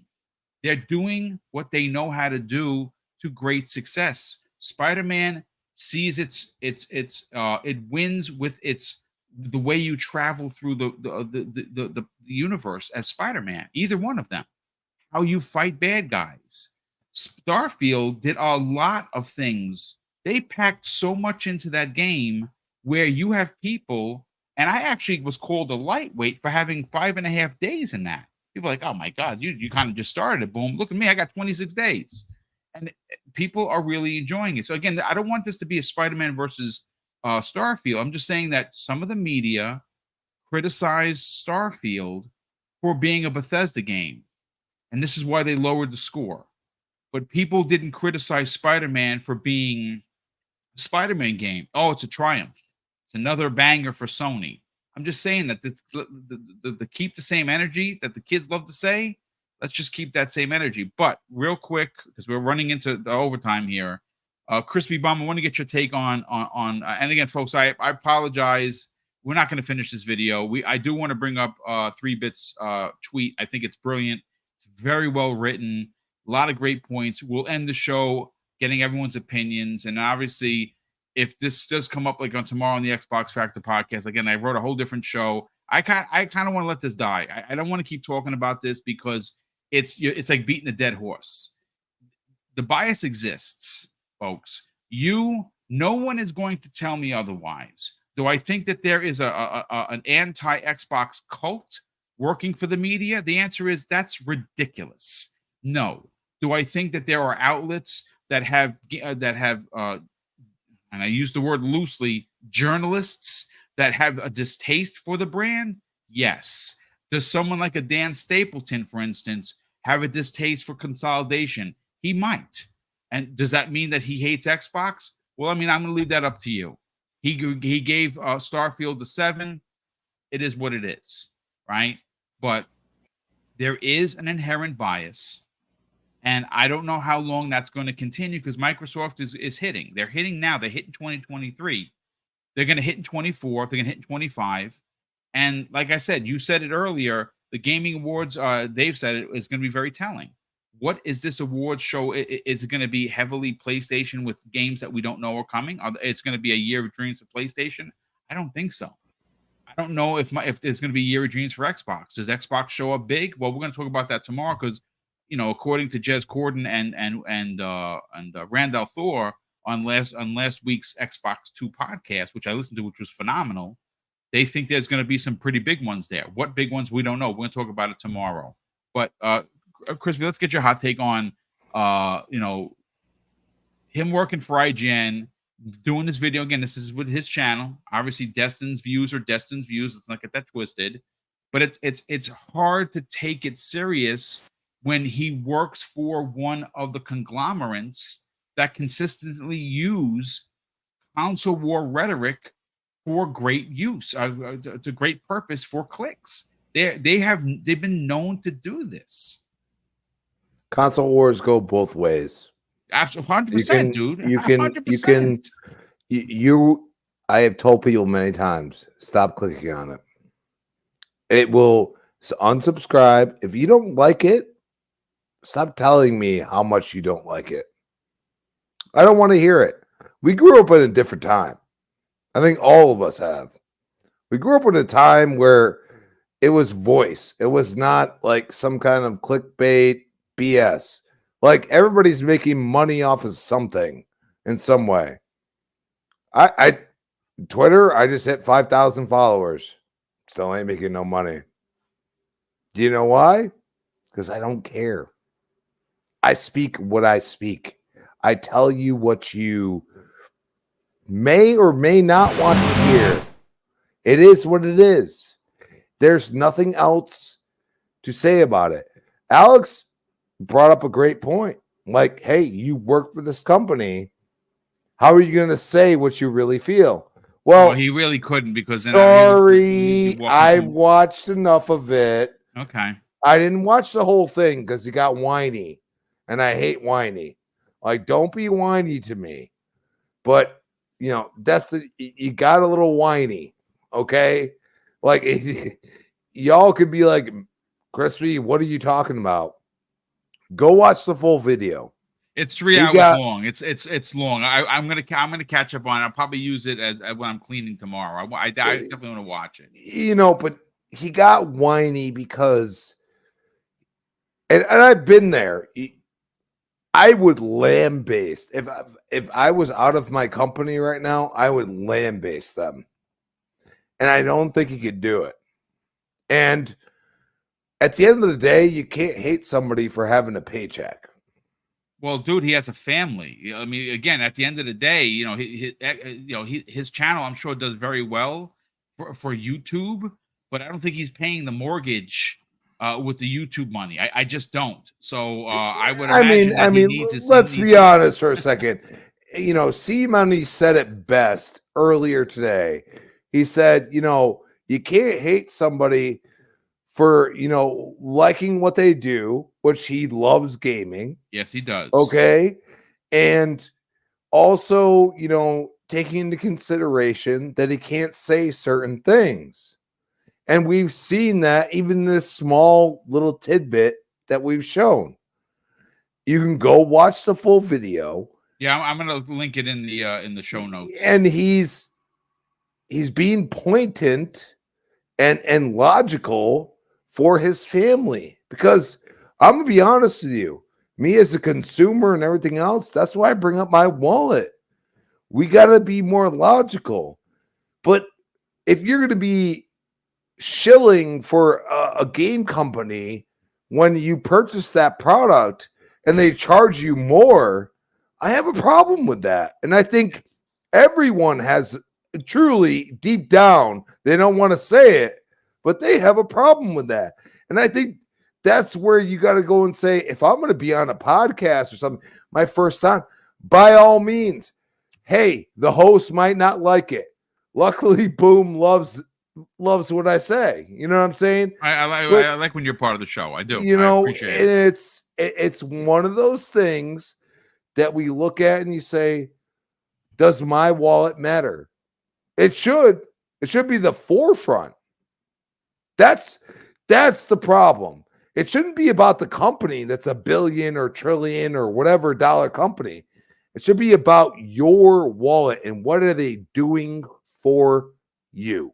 Yeah, dude, that's a fantastic point. I literally could not have asked for a better one. Listen, let me catch up on the super chats, and then we're going to read 3 bits, and then we'll get everyone out of here. Sorry it went a little bit long. Sorry I didn't watch the whole video. Like I said, this is very, very, I told you it was going to be a very different show. I like my stuff structured. I do not like it like this, but I just needed it for context. Drawn TJ drops a very generous $2 super chat and says, He says, Destin's a pony. I unsubscribed. I mean, look, Drawn, I love that you're here, brother, and you're a greedy gamer, and you want my Xbox to own everybody, just like myself and greedy Umbra. Listen, if you unsubscribed and listen, that's absolutely your choice, and you should not be subscribed to anyone that just not agree with your opinions or you don't agree with theirs. I don't know if he's a pony, man. Like, I mean, I like Destin a lot, dude. Like, I do. I said it right from the beginning. There are a couple of things that I didn't like about the video. One, I don't agree with his take, and I'm not saying I dislike that. What I disliked about the video is the fact that he was very dismissive, and he also used the word crazy and insane more than he should have, and in reference to some Xbox fans' opinions. I don't think we're crazy that we have a different opinion of the media than he does. I don't think you should say that. So if there were two things that I walked away not really happy with, it was the way that he used the word crazy a lot and insane, suggesting that that's what we are and that we are not. We are allowed to have different opinions. And I haven't seen, again, I don't think the lizard men are meeting that have, or anything stupid like that. But again, I said this before and I'll say it again. There is no mass conspiracy where people are meeting in a cave somewhere in a lair to do their damnedest to hurt Xbox. That even the suggestion of that is preposterous at best. Bold Alpha Wolfpack drops a very generous $5 super chat and says Xbox needs to be better with a question mark. Sony is being sued by their consumer base. Yeah, that's a class action lawsuit in the UK that might open up a can of worms because their returns and their customer service is awful. And if you didn't know, or maybe you did know, what Bold Alpha Wolfpack is referring to is PlayStation is the only platform that you can't buy your games digitally outside of PlayStation Network. You can do that for Xbox, and you can do that for Nintendo and their games. Like if you want to, like, say, a Best Buy or a Target, you can get one of the cards off the rack, go buy the game, bring it home, put the code in, and there's your digital game. Sony has boxed their consumers into only buying from the PlayStation Network. And what that ultimately does is you can't get sales on digital games. Sony dictates the price. You pay the price. Even like some people like were saying, I think they said Gran Turismo game came out Gran Turismo 7. A lot of people like Mav really likes it. My nephew wants it, so I bought it. We'll play and see if he likes it or not. I paid $34 for it during Black Friday. But if you go to the store digitally, I think it's still 70. I mean, that's if you can only buy in one place, you're going to pay what they dictate. So that's the problem. And I think that's ultimately, I don't know where it's going to go, but it's going to go somewhere because the CMA and the CAT actually said there's enough to bring it to trial. So we'll see what happens. Fantas Archer drops a very generous $5 super chat and says, I like how media types say don't care so much about our opinions when they literally have to make us care. Otherwise, their service won't exist. It's a strong point. Yeah, that's a strong point. Gerald Mack, generous friend of the program, drops an outstanding $5 super chat and says, Xbox tax is just a term created from the treatment of the Xbox platform. What is truly an obvious bias is, well, that's really what it is. It's just an Xbox bias. Hashtag Xbox tax in all caps. Silver Afro drops a very generous additional $5 super chat and says, 2022 is the Xbox scarlet letter for this generation. Like TV was for Xbox One, the media narrative is insidious. Yeah, I mean, one of the things I find ridiculous is Starfield is amazing. Motorsport's amazing. The 2 RTSs that they added, again, not for me. A lot of people really dug those. Hi-Fi Rush, fantastic. Literally unbelievable. It's so good. But they all somehow revert Redfall. That's Xbox's year, Redfall. Yes, the Redfall was a disaster. and a lot of people think it was terrible. I don't think it's as terrible. I mean, I have no problem, giving it a 7.5. I'd even give it an 8 because I had a lot of fun with it. I had 80 hours worth of fun.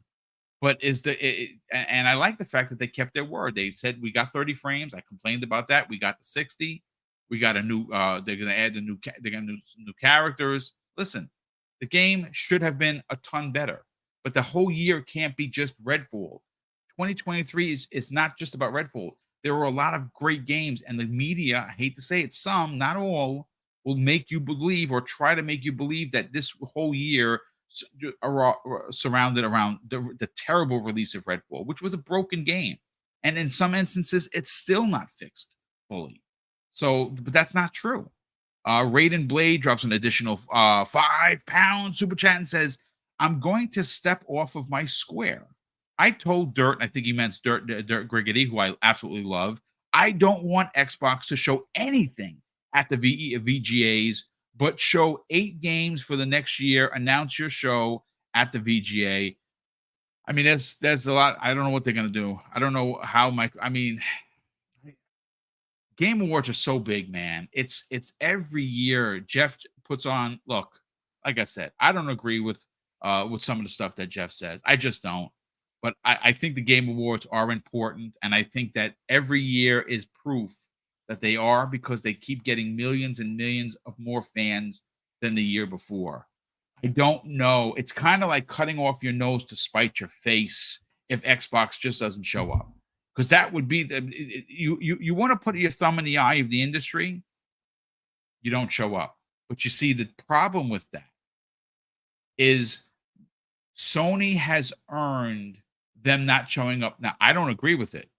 They went away for 2 years, and there was no one cared. No one in the media said a bloody thing about it. Well, they're the market leader. They can do whatever they want. Xbox, if Xbox does it, oh my God, they're thumbing their nose. They're thumbing their nose at at all the gamers. With all the millions of eyes, and you're trying to sell your brand, especially you're trying to sell Xbox Game Pass, I don't know how you can not show up. If it's me, I take 4 slots, world premieres, and I put our 4 best there. Hellblade being one of them. Maybe you got a new Avowed trailer. Maybe you get the mystery game that Certain Affinity is working on. For me, I go all in. That's just me. John Wolf, generous friend of the program, says, from speaking to Destin this weekend in his call-in show, one thing is more evident than ever. These media people are completely out of touch. I have to. That's dangerous with the call. People have been asking to do call-ins here. I don't run OBS, folks. I don't think I'll put it this way. If they ever offer it through StreamYards, which is what I use, I will do it. But they're working on it. Oh, they are working on it. Well, there you go. We have Ryu Art drops a very generous $2 super chat and says, rest IGN, don't call out the basic BC, they're afraid. I mean, like I said, I don't think Destin could. I'm not rushing to his defense. He's a grown man with a family. He could defend himself, and he has. But he's also, it's limited. Like, let me put myself on the stand here for a second. When I was in uniform, I worked for the NYPD, right? Now, you understand that even though I'm not in uniform when I'm home, if I do something that is out of off kilter, I'm going to get in trouble. I have to represent the NYPD even when I'm off. So I would imagine I don't think it's the same standards, but he works for IGN. What is he going to say? He's out there. It's his opinion. He doesn't think the bias exists. Okay. Paris Lily, who was in the chat. I love Paris, and Paris knows that. We are never going to agree on it. And you know what? That is perfectly okay. We could still handshakes, and hopefully I can meet him in person and shake his hand, because I really like what he does. What he does with Greg and them, and what he does with Danny Pena. I've been a fan of him for years. So just because we disagree doesn't mean we have to be enemies, right? That's ridiculous. So, but speaking for Destin, I get it, folks. I mean, he has a family, he has a mortgage, he lives out in California. I don't know if he's San Francisco or not. It's very expensive there. He can't, go out against the company. That's why I think he shouldn't even done the video, to be honest with you, because again, he's kind of putting just a toe in it because he sees, he's a part of the media. He sees what goes on, and he pointed out a couple of really bad takes from the media. I mean, Game Rant did one over the weekend about the Starfield numbers, lowering. Starfield numbers doesn't matter, man. It's a single player game. It has more engagement than it has. But what did they do? They ran that for clicks, and they got a lot of clicks. I didn't click on it. Someone sent it to me. I'm like, I'm not clicking on it. But that's the kind of nonsense. That's the kind of shenanigans that goes on. Fly Guy GBG drops a very generous $2 super chat and says, this is why my tweet went crazy. I don't know. You know what, dude? DM me, because I don't know if you're the same person. I followed someone that did a really good tweet, and it might be this dude. If it is, we got to get you on the show, brother. We gotta talk. DM me, please. Bold Alpha Wolfpack drops an additional $5 super chat and says, you can't say that there's no bias in the media and Hogwarts Legacy in the same sentence. Yeah, that's I listen, I understand Xbox, Hogwarts, nothing to do with. I'm playing Hogwarts right now. I got back into it. I rolled credits on Starfield. I'm about 72% done with Hogwarts. Freaking so good. I cannot believe that game actually doesn't exist to some reviewers. Crazy to me. But he's right. He's 1,000% right. Elemental PO drops a $5 super chat and says, Major Nelson said Xbox gets judged harsher for everything. It's because it's not Sony or Nintendo. Will that ever change? Yes, I think it will change. I think Xbox is in a position that they are going to be 2023, in my opinion, they are hitting on all switches. And 2024 is going to continue that. And I think that they ultimately, Sony is in a pickle. They are leaderless. They have no direction. They changed directions because of Jim Ryan, which is no longer why he's there. And I think that they are, you got to remember the choices that Jim made for PlayStation before he was retired take years to turn around. He moved a lot of their big first party studios into games as a service. That's going to be a problem because they have to now switch them back on to making games. We'll see. We'll see how that works. We also have Dave Ramos drops a very generous $5 super chat and says Xbox tax implicit as many as it may be is the problem. The solution is Xbox needs to be more consistent, separate the problem from who owns the solution. I mean, they absolutely have to be better. I just think that this is a perfect example of a year where they were actually quite great, in my opinion. And if we're comparing, look what they have done. If the shoe was on the other foot, folks, if Xbox only had one game, even if it was as good as a game as Spider-Man, Xbox would be called to the carpet for only having one game. That is not what happened this year for Sony. Sony was not called to the carpet.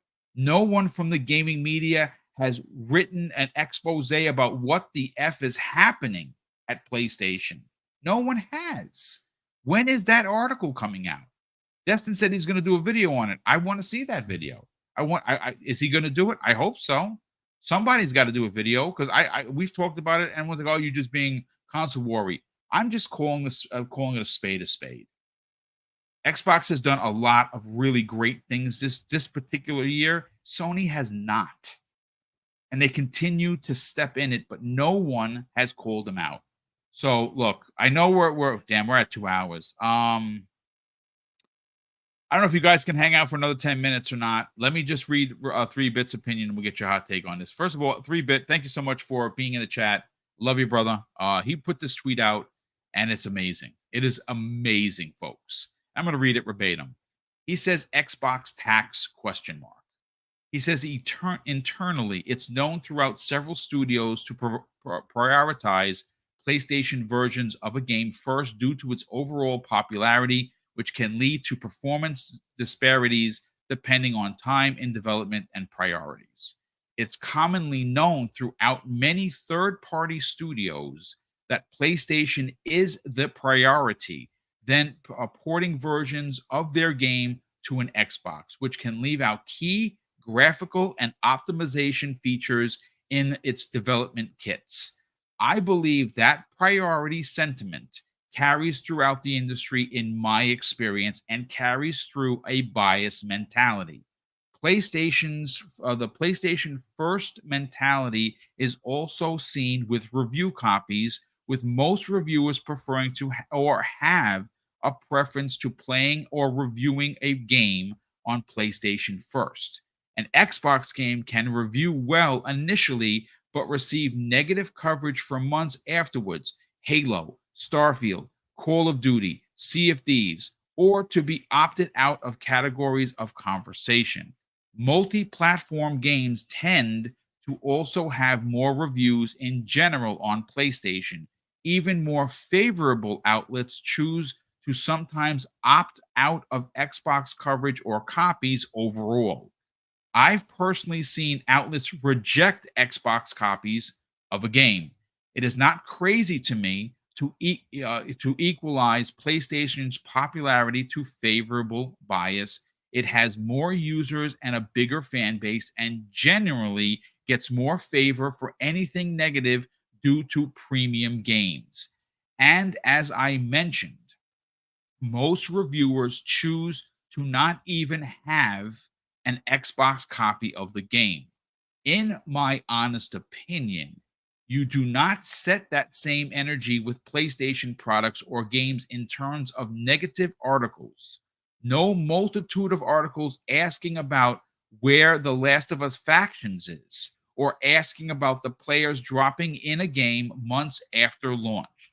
Like Starfield, a single player game, no asking about KOTOR's status, multitude of studios that have had layoffs of 100 plus people, their pipeline lack of showcases, or any hint of negativity towards a portable device that isn't great at being portable, getting higher review scores than devices like the Steam Deck.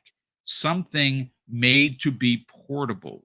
No series of articles about upcharging us for a service without any improvements, or if there is an article, it's buried with a multitude of articles about why you should forget about a game like Starfield. Barely a peep through many industry outlets on a variety of topics of anything that's negative about PlayStation. And in closing, 3-Bit says, so I am there. So in my opinion, there is bias. And I don't think it's a bad thing to point out that the media prefers PlayStation, and it reads that Xbox can be a hindrance to these people in a lot of scenarios. Folks, I'm here to tell you that I've been a part of Twitter since 2014, and in my entire existence on this platform, I have never read a more incredible, well thought out, genuine thought on this platform. Shout out to you. This was brilliant Awesome, in a 3-Bit. way. It absolutely phenomenal.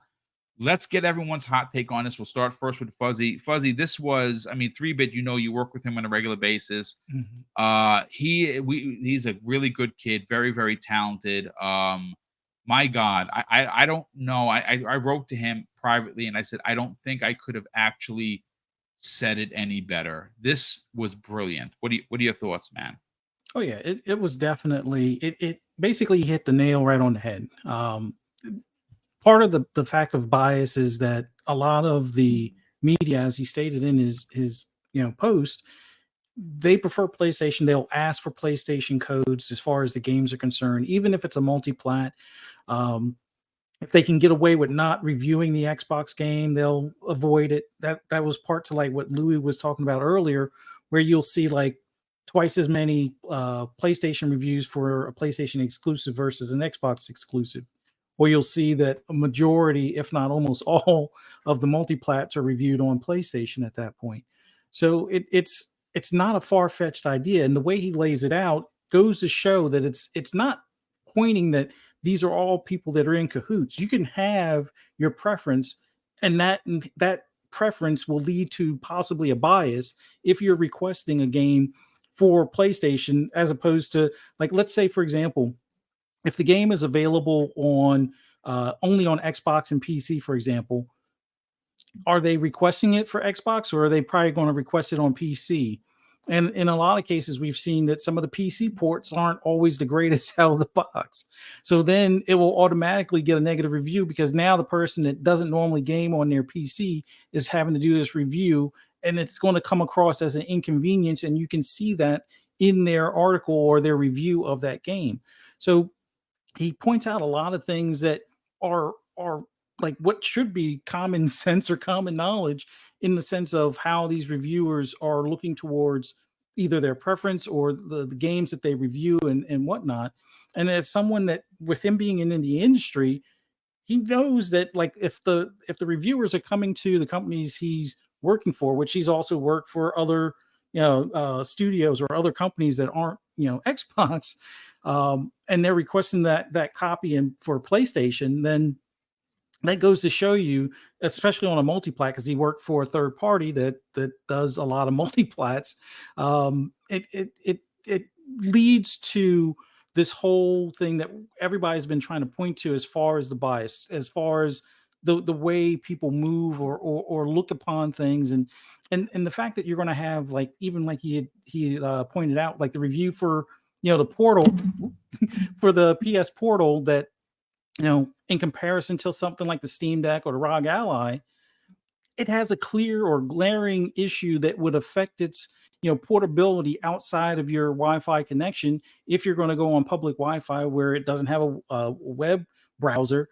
But yet something like the Steam Deck or the ROG Ally can do that rather easily. So it's just, it goes to show that a lot of those in the industry, I won't say a lot, but there are some in the industry, as far as from the review side of things or the gaming media or journalists, that have these blinders on, and those blinders will definitely negatively affect the company that they may not have the best outlook for, that they would rather not review the game on Xbox and go with their preferred platform, which is, I can understand that. But if you're supposed to be about objectivity, that kind of flies in the face of that. But he definitely laid it out in the best, most clearly visible way that you could, and it drove that point home as far as why a lot of us here have been talking about this Xbox tax as a bias towards the brand. But yeah, he knocked it out of the park. Dude, it was phenomenally written. Dave, I'm sorry to keep you, brother. Let's get you. Let's get your hot take. And we'll get everyone out of here.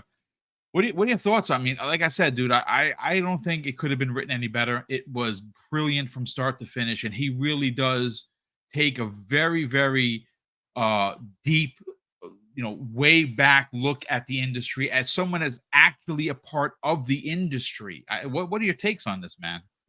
I mean, we all know some of the things that he's worked on. I've interviewed him myself, and he's incredibly credible and knows the industry like none of us do. And I will pretty much take what he said as gospel, and I believe what he said is true because we know the man behind it, and very trustworthy. And it's there's a lot of people that just don't want to open their eyes to what's going on around them, and the way he worded it really calls a reason for that. And I do appreciate his comment, and I'm glad that he was here today. So that's all I got to say about that. Wow, it's been a big strong topic today, and I love it.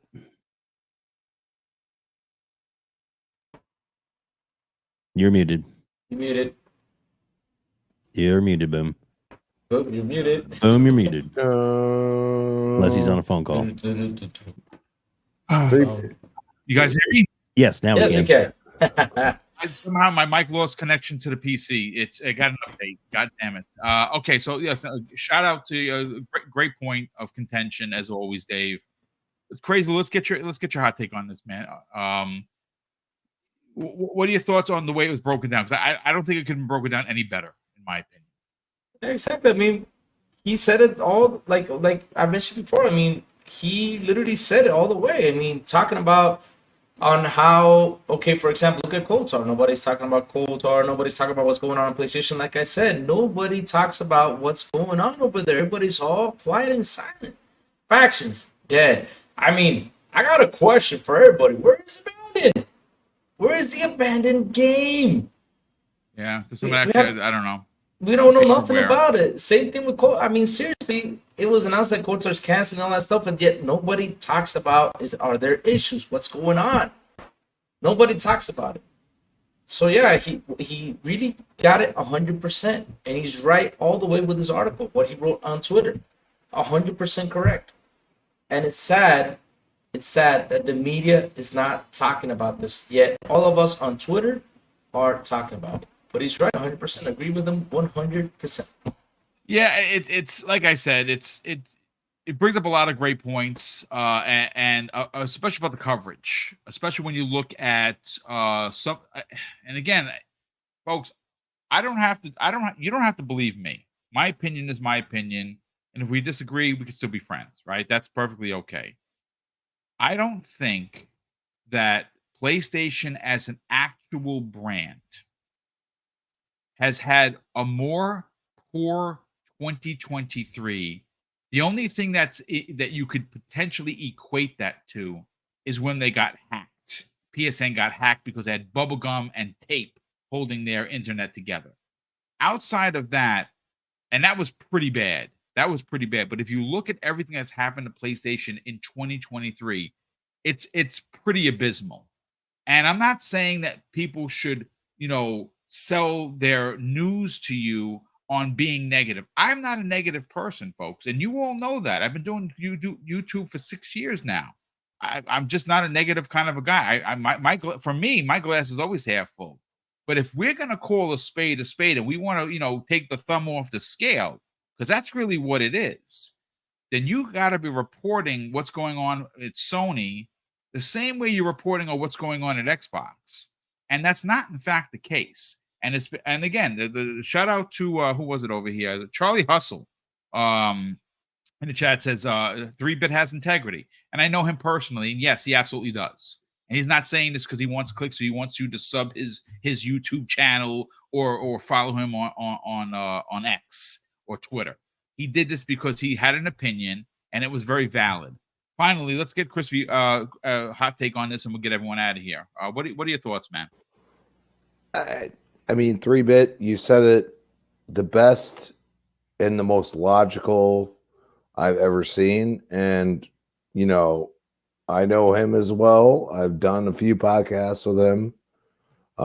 Integrity is the key. He doesn't really care if you disagree. He knows in his eyes. He speaks his truth. That means something to me. That's something that a lot of people, hey, you're getting paid, you're doing this, you're doing that. Like, I don't hear you. I hear a person like that, a person that is willing to go above and beyond and be well thought out and poignant in the fact that he feels slighted as well, but also wants to get another job at the end of the day. And that's really what we're looking for, Destin. Like, dude, you don't have to work there. You have a following. Why couldn't you say, well, maybe there is some bias somewhere, and you couldn't do it? And I think that's where this entire podcast came from. We felt slighted by Destin. We felt the quotes, Xbox tax. You don't want to Xbox bias. That's That's really the what it better comes down to. term. Yeah, I That's agree. the better term, because at the end of the day, and I watched somebody call out Post Up, and they called out like Gears 4, Gears 3, even Gears Judgment, and all these other from IGN. And then Gears 5, which is completely far better than Judgment. We could say that. Got a much lower score than what IGN gave. And they also, this is the problem I have. You separate certain things with multiplayer and single player, but then certain things you don't do that. What are we doing here? Are you taking points off? No, it's PlayStation? true. It's true. I mean, because they don't have a multiplayer. I mean, you killed, like you brought up the PSN hack. You killed SOCOM. You killed it. And you killed it because you didn't say, oh, well, this happened. It's almost like you killed it on purpose. Because when's the last time we seen SOCOM 4, when the PSN hack happened? Yeah. Like, come on, dude. Like, these are games, like, I look at people and they're like, hey, I'm still playing PlayStation 1 and PlayStation 2 games. Like, oh, no, it's Alex. And I say, well, you're playing PlayStation, yet people call you an Xbox, yet you're talking about PC games, because we release PC games from Xbox onto the PC on Steam, and you're loving them, but you're still playing PlayStation 1 and PlayStation 2. I have a problem with that. I was a huge PlayStation. Sega died. I watched it die in Blockbuster, watched it die. And I said, I'm not going to take that purchase and use it to my advantage. And the fact is that purchase of any type of console comes down to you saying, is it worth my value? And I don't feel PlayStation's on the same realm as Xbox right now, because the value is that you can get a Series S, you can get a Series X, you can play on your Samsung TV that you probably have at a discounted price right now, and you can go and play those games. And all you got to do is connect a controller. And that's where we can go into a whole other realm of what PlayStation's doing. Buy our console, that is it. And, it's true. It's not going to work anymore. No. Real quick, a 3-bit adds some more context to it. He says, most games, I'm assuming he's talking about Call of Duty, most games don't get punished primarily for their campaign when it's basically a multiplayer game. And of course, I think he is referring to Call of Duty. Look, folks, at the end of the day, whether you believe there's an inherent bias or you don't, it's cool. Like I said, everyone is welcome here at Double Barrel Gaming, regardless of what console, what flag you fly. As long as you are polite, even if your opinion is pointed and different, that's perfectly fine. You can hang out in the chat. No one's moving me off of this hill. I'm sorry, it's just not going to happen. Every day I read articles. I'm good to read at least 10 articles a day, sometimes more than that, because I need content for the channel that I stream 5 days a week. Right? I got to be on top of everything. I'm in it more than most because of how often I stream and how much content I put out there. With that said, I see it, I read it, and I can tell you that it's like a 6-to-1 difference in negative Xbox articles versus a negative PlayStation one, and it probably is more than that. I just never really taken the time to count. But the truth of the matter is that I listen. Hopefully enough, if you are new to the channel, you decide to subscribe. I do this Monday through Friday, 5 different shows, 5 different panels, all great content. And no, we don't sell you hate. We don't sell you hate to get you to like or click or sub the channel. We don't do that here.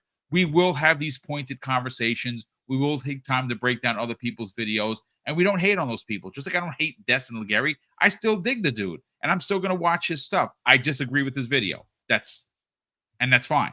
Perfectly fine. Let's get everyone out of here. We're over 2 hours. Sell your brand, Dave, please, by all means. Where can people check out last night's show? And more importantly, when you got a new video popping out for your best one-on-one coverage on YouTube. Oh, thanks, Boom. Appreciate it. Thanks to everybody in the chat. It was mostly civil. We appreciate that, and thanks to Boss Mod Lethal Popple for keeping it real and keeping it under control when it had to be.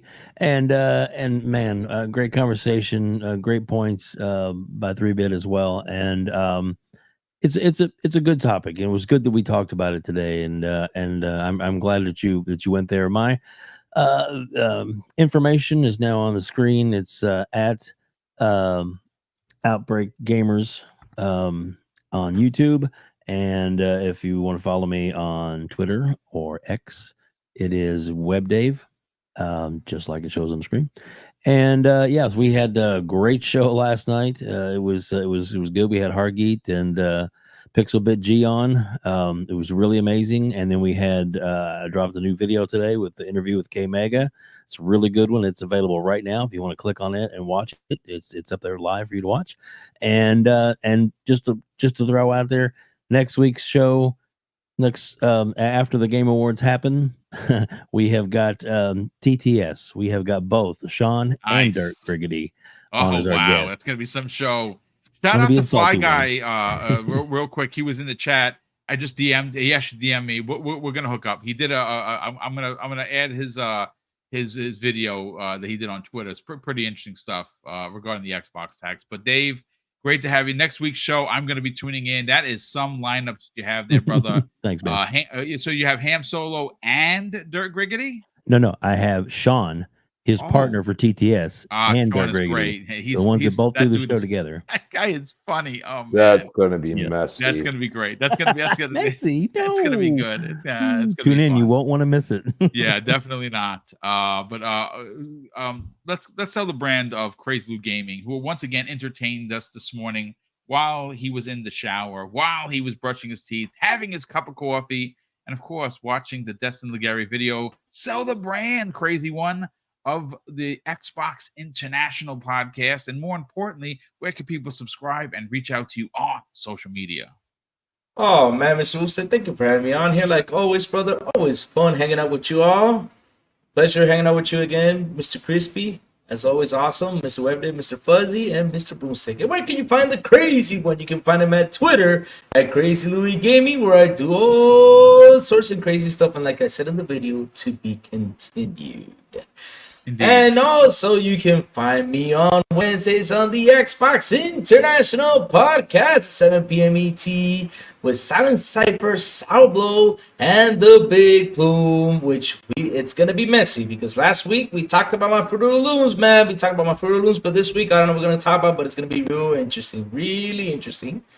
And on Anime and Beyond with C Money and Doodle 2D3 on Fridays, mostly at 6 p.m. or sometimes at 7 p.m., but that's where you can find the Crazy One. Yes, so we look forward to that, brother, and look forward to the guest appearance you're going to do with C Money and Doodle. That's going to be great, as always. And of course, Crispy Bomb, let's sell your brand, brother. Where can people reach out to you on social media? And more importantly, what else you got going on? Oh, well, work is going on. You called me Mr. Crazy Lou. I appreciate it. I'm just the crispy one. That's what my apologies. I'm reading the chat. They're really going at us. He called me Mr. Crispy, so I'm like, man, you throw the Mister in front of it. I'm like, oh, that's great. It's at Crispy Bomb on Twitter, Crispy Bomb 28 Xbox Live. I am a Double Barrel Gaming exclusive. Look at that. You can find me wherever. I will not be on BWB, but I do have an opportunity to finally kill the X-Log live next week. Not this week, next week. Following week. Yeah, we'll get you on that for sure. Obviously, we'll know what the topic is going to be, but I'm sure it's going to be something. I'm open. This was unexpected. I just want to say, we are all gamers, and don't hate Destin. He wasn't. No, I almost feel like hey, I want to keep my job type mentality from him. Mm-hmm. So I'm good with that. I have no pride. He seemed genuine at times, a little ungenuine, but also trying not to trash people that he works for. I mean, Let's be honest here. Like I said, if I could trash, certain things about my work, I would, but I can't. So Right. I Obviously, respect him for that. Listen, he's got to do what he's got to do. I just think that this is it's a slippery slope, and obviously there was a lot of interaction with the community, engagement with the community. I'm sure that's what he wanted, but listen, it is what it is. Fuzzy Belvedere, brother, sell the brand of your YouTube channel. Where can people subscribe for the best place for everything and anything in racing, and more importantly, where can people reach out to you on social media? Oh, just want to thank you for having me on. It was always it's always awesome being on here with you guys. Love chopping it up as far as our opinions on different things. And man, this was a great topic to do so on. And thanks to everybody in the chat for joining us and interacting with us. And while we may not always agree, we can agree to disagree in some cases, but it's all in good fun. And enjoy gaming for all it's worth and everything. For those that want to hear my rambles and rants on anything gaming related, just follow me on the app formerly known as Twitter at Fuzzy_Belvedere. You can also find me on YouTube. Just do a search for Fuzzy Belvedere altogether. You can also find me later on tonight on FSP with Mav, 3-Bit, Lore Master Jasper, and Psychonauts at 10 p.m. Eastern Standard Time on Fun Speculations channel. And then hopefully, if everybody is still not, well, I guess. No, the Game Awards aren't until next week, so this should be a good one for this Friday. So look forward to having everybody here Friday morning, 10 a.m. Eastern Standard Time for Breakfast with Boom. Look forward to seeing you guys there. Thank you so much. And again, folks, shout out to you for hanging out for almost 2.5 hours. Normally this is a 90-minute show, but obviously there was a really lot to get into. And shout out to everyone that I shouted out, 3-Bit being one of them for sure. That tweet was brilliant. And of course, thank you so much for all of the super chats and the channel membership that you guys and gals continue to do. Obviously, it does help the channel grow in more ways than just doing the podcast. A lot of stuff behind the scenes. But of course, I want to close out today's show with something that's incredibly important to me. Hopefully one day it'll be important to you. And that's something that my dad taught us when we were kids. He would say, Craig, treat others how you want to be treated. And also, it doesn't cost anything to be nice. You live by those rules, Craig, I can guarantee you you're going to have an awesome day. So take care, everyone. We'll see you next week on the newest episode of the Xbox Lunch Break Special.